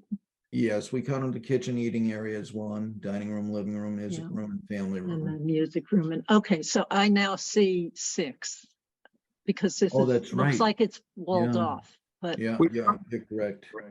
Which one walled off? is this a wall here? Breakfast room. No, that shouldn't be a wall. I can't tell. I don't know where you're looking. This is the kitchen. In the kitchen. And that's that room right there. Yeah, There's a incorrect wall there. There's no wall between the kitchen and that den or You'll that. have There's to- a Yeah, the counter way the running plan's over- drawn right now, it doesn't look like you can get into the breakfast room. Right. Here. I guess there it is, yeah. Yeah, but that's incorrect. So it needs it needs to be fixed. What Okay. I'd suggest is have your architect just redraw that one. Yeah, Okay, All right. because because there is no wall right there that Okay. showed. Okay, only- and this shows counters all the way across, so there's no walkability between these 2 rooms either. But even if it was 6 rooms, it seems like the count would still be okay. I would still, Yes. given that it's first floor, Yeah. I would not be inclined to view this as a master bedroom suite because the master bedroom is just off of the music room. I don't know, it doesn't seem the goal, by the way, like the same as. the goal is to make that a handicapped accessible Yeah, that's bathroom. fine. So So I Okay. think we would need, I think we would need clarification on what's going on with that wall in the kitchen. It sounds like nothing changed there and that's open the way it was on the old plan. Yep. Between the kitchen and breakfast room, is that correct? yes, Okay, so we would just need to see that update. And then numbers wise, if we call kitchen breakfast room 1 still, 1 dining room is 2, living room is 3, master bedroom is 4, office is 5, music room is plus minus 6. oh, you're saying the living room? Is the living room the big That No. room, This big room, yeah. yeah, right, the one with five angles in it. yeah, that's a room. That's open to the stairway. That's the entry. The Yeah, entry but hall. at some point, something in there is a room. Yeah. We can't just have nothing but hallways. Well, Lots of rooms are open on the first floor, so we often see it. We try to look at functional spaces. I think this would be treated as a living space, as a living room potentially. So can we just see the new second floor, which is probably the same? It's the same. They don't have a new second floor. They're just showing Okay. the office. They're showing the yellow highlighted areas. So that's all that's changing is the yellow area. So we're basically room count wise, I think we're fine. And then Yeah. bedroom count wise, we're adding 1, but we were at 5 before and now we're at 6. That is correct. If we were at 6, it would have been an issue, but we're not because we're not counting the 3rd floor space. Yeah. But then So I think room count wise, Yep. we're okay, unless others feel differently. I think we're okay, and confirmation of the basement not being finished, and that wall. so in that the would breakfast room. affect what it means to have that full bathroom there. Tony, do you understand what was just said about the basement? the basement is unfinished, as I said. There's a garage and there's essentially storage space, which is partitioned off from the burner. but it's unfinished, no windows, no, Finished ceiling, finished walls. no finished walls, no finished ceiling. So you just look up and you see the joists. The floor joists, right? Okay. Okay. So if nothing changed there, otherwise this bathroom would become a problem, potentially. Well, I'm perfectly willing to basically have it completely removed. I mean, it's still, things are there, but it's not used at all. It hasn't, as I said, it hasn't been used in 30 years since I moved into the house. I pour water in the toilet and the sink and the tub to keep them from septic gases from coming into the house. But that's about its only function. Okay. I don't know that I have an issue with it, with this configuration. Does anyone else? No. Okay. I mean, all right. So it sounds like the issue really is just the fill over the septic, yeah? At this point. Right. I agree. And making sure all the paperwork's in order. So I think, Mark, do you have enough information for us? For And the you're room working count, on the other? I appreciate the board's comments on the room count. I don't think we have an issue there. Tony, as it relates to the septic system, I know you're trying to get a Title V inspector. I think you said you had one able septic to do the I got work. one, and he passed it. Okay, we just need to have that on file, and hopefully he can indicate the old system was abandoned. That will all have to be brought back to the board for review, especially the final grading. I spoke to your engineer, Robert Gemmer, and he is in agreement that there's too much cover over the septic system. And it'd be up to the board to decide if they want that to be a waiver process, a variance hearing, or some other process. Okay. That will curtail the approval of the building permit until we have a certificate of compliance for the septic system. Okay, I wanted to point out one other detail. On the second floor. Okay, the board's got the plans up. Second floor, it says open to below. Yep. In the That's not- library area? That's not true. Not true, okay. That's actually a room. And there's a little, so I'm willing to give up that. I'm willing to give up the little room in the front, right beside the staircase. It's not there. Yes, I can't. I can't. I might. So there's the staircase, and then there are two rooms right across from it. One of those. Yeah. No. It's It's not actually on these plans. There, so the library, there should be. There's a lab across from the bathroom. So the library should be a smaller room. And there's a second room across from the lavatory, and that's attached to that little closet that's next to the stairs. Well, that changes a lot. Yeah. Yeah, Tony, you're gonna have your, just so the board knows, I think the building commissioner was trying to help out Tony, and he uploaded the original floor plans for the house. I suggest, Tony, if this is not accurate, you're gonna need to have your architect update this plan so the board can re-review this. Right, because now it's 7 bedrooms. Yeah. Possibly. And that is too many. well, as I said, I was about to say that I'm perfectly willing to give up the little room. And that may be what you have to do, but I think in the meantime, we just need to get updated plans. Okay. And you're using an architect. Are you not using, Tony, you have an architect, don't you? Or if not, you need to draw up the plans. The contractor had an architect he was using. It's up to you. If you can hand draw a plan to look as good as this plan with the changes, I think we will accept it for the review, but that's up to the building. I don't think the building commissioner would matter to him because you're not making any changes to the second floor. That's right. The second, well, I'm making one change because if you consider that little bedroom a problem, I'm gonna turn it into a closet that's associated with the, in other words, I'm gonna make it the equivalent of what you see here on the plan. I think we're gonna have to see plans. Yeah. You're gonna have to just update the plans, Tony. That's fine. I can do that. I just want to make sure, but when, that you knew that was no longer open from below.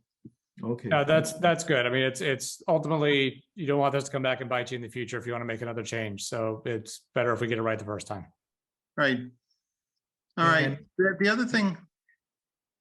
Go ahead. Yeah, Tony. go ahead. Okay. What was I about to say? Well, while you're thinking of that, Tony, I think the board has to make a decision if they want you to go through the variance process for the grading over the septic system. Okay.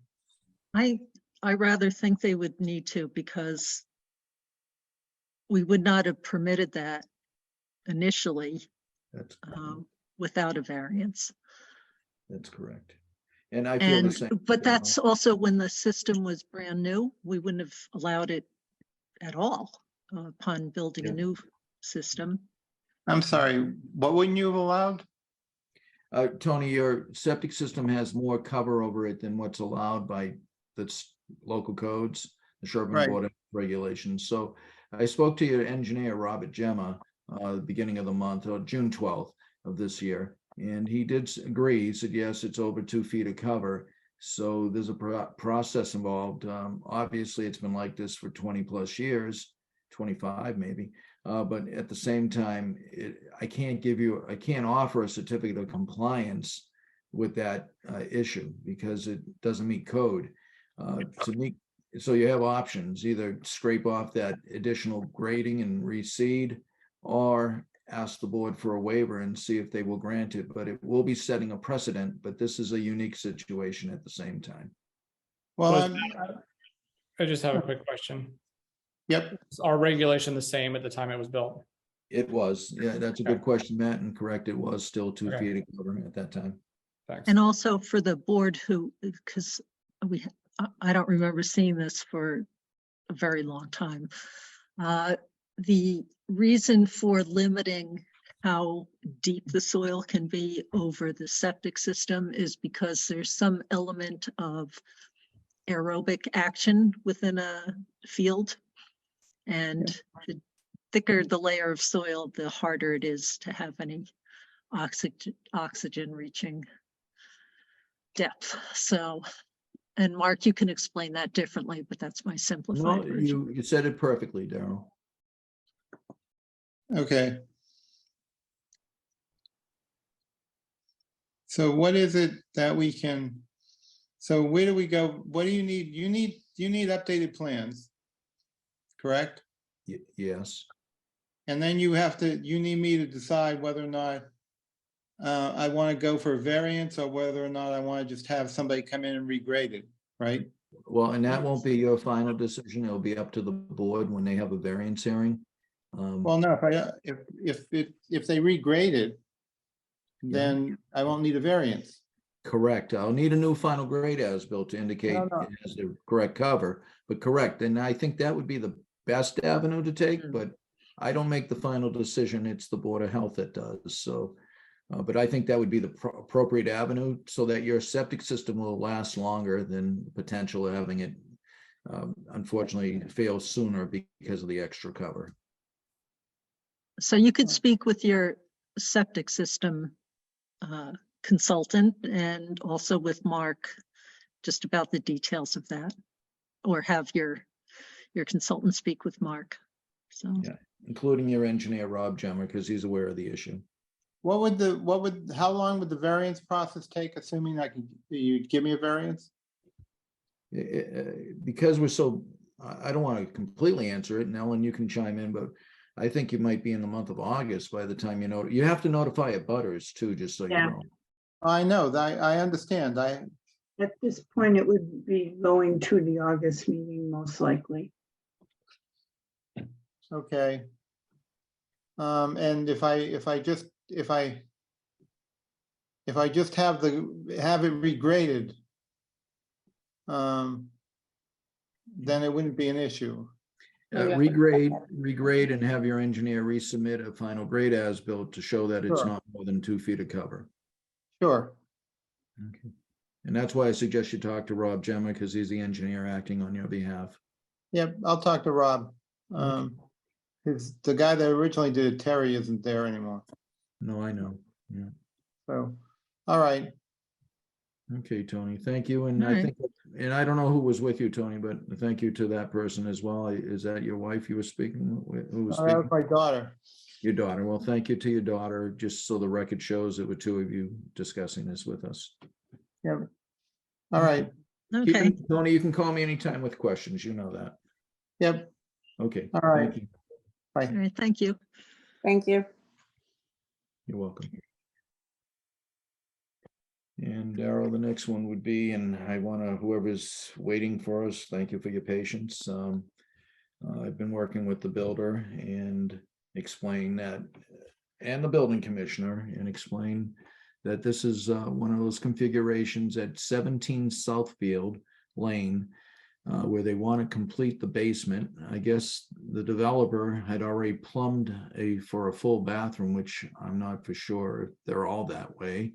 But this configuration of coming into this area shows a bathroom, full bathroom off a hallway right next to the media room, and then an office behind that. So these units are all, I believe, under 40B. And at the same time, this is a 3-bedroom facility. And right now, this would bring it up to, you're allowed to have 8 rooms for a 3-bedroom facility. This would bring it to 8 rooms. So the issue is based on the full bathroom in its location. That's why I brought this to the board for your review. So I have to say, my feeling is that given the privacy of this area, you come down the stairs, you come in, and you're basically in an in-law suite or au pair suite or some other form of suite. There is privacy, and you have a full bath, or 3/4 bath it's being referred to as here. So I would have to view this as a bedroom. One of these is a bedroom, or this is a bedroom suite. And if might I add, Darrell, I don't mean to interrupt, but the homeowners are willing to look at a half bath if the board so decides. Okay, so a half bath would then change it, and then this could be just 2 rooms, not bedrooms. Yep, agreed. Half bath makes it easy. Is the homeowner here or the builder? I don't know if we have them with us anymore. This is the contractor. Oh, hi, how you doing? How you doing? Thank you Your for name is? sticking it out. Yes, thank you Yeah, very much. Can I just comment on one thing? I know Sure. it appears that No, that's it's fine. isolated, Just- but Who are we speaking with though, just so we know? sorry, Joel Bissonette from Custom Basements. Thank you, Joel. Go ahead, I'm sorry. So what's not drawn on here is the garage area. So there's no other way to actually design this, because where all the wording is, where it says 3/4 bath, that's actually a garage above. So it's just the layout of the foundation, really. So you have to have this hallway no matter what you do. Just to let you know that, we couldn't do anything in that other area. So you, no matter what you do, you have a hallway to get into these rooms. Mhm. Yeah, Yeah, the there's hallway's really no way okay. around it. Yeah, Okay. and the bathroom has to be somewhere near where the existing ejector pump is. Mhm. Yeah, I So think it's a little tough to- the issue for us really is that based on our local regulations, any room connected to a full bath is a bedroom.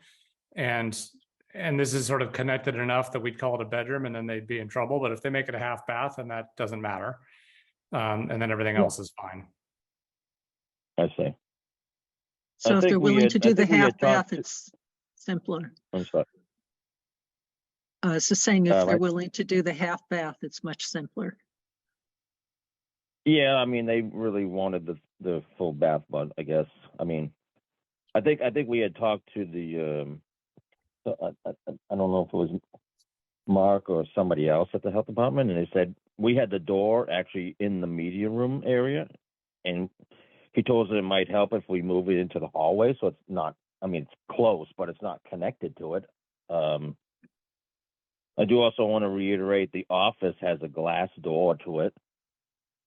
So I know this is a kind of isolated, like secluded area, but bedroom wise, I mean, I Yeah, don't. it really just has to do with the way we define a bedroom in town. Oh, okay. Okay. And I did explain, I think it was to your person at the desk, that the issue really is the way it's set up. And I said, and I respect what the present homeowner wishes to do, but when it goes for sale, it would look like a perfect in-law suite. And I did mention that to her. Right. Okay. So yeah, I mean, I guess a half bath will have to do. I guess. I mean, it was already plumbed out accordingly, actually, but. Right, but we We can didn't just, have any oversight of that. So Okay. for our regulations, we don't get asked about that level of detail. What they plumb out for, just what they're planning to build specifically. Is this where, I don't know if that's an E or something, is this the door in from the garage? No, the E is the ejector pump. Oh, okay. So you have to have access to it. So there's a door to the ejector pump. Okay. And Joel, just so you know, when you do resubmit when you make a decision and resubmit, if it's a half bath, I am going to need specifications on that ejector pump, because the state code requires that it not pump more than 25% of the household, and that it not pump more than, I forget now, but it can't be a forceful pump. I think it's not more than 60 gallons per minute. Yeah. So Yeah. Well, the pump is in there, so we it's can already get in the. there. Yeah, So, the actual yeah. pump is in there too. So it's just not It's the basin. unfortunate they didn't disclose it to us when they were building these facilities, but you can look for the pump model number, and that will, Yeah. you can obtain information to send to us on its pump rate base. And you're going to have to show me the plumbing from where it starts. We'll talk later on off the meeting, but I'll explain what I'll need from you. Thank you. Okay. Okay. Any other questions from us now?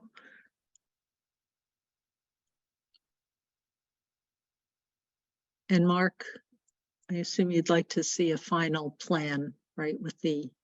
Yeah, once it comes back, I'll share it with you, Daryl, and if you feel it should go back to the board, I'll send it back to the board. But again, Joel, you'll need to get us the ejector pump specifications, the plumbing specifications on height, so I can determine the total dynamic head, as well as the change plan to show the half bath. Okay. Okay. So Joel, anything else Nope, that's it. you have a question about? Okay. All right, thank you. Thank you.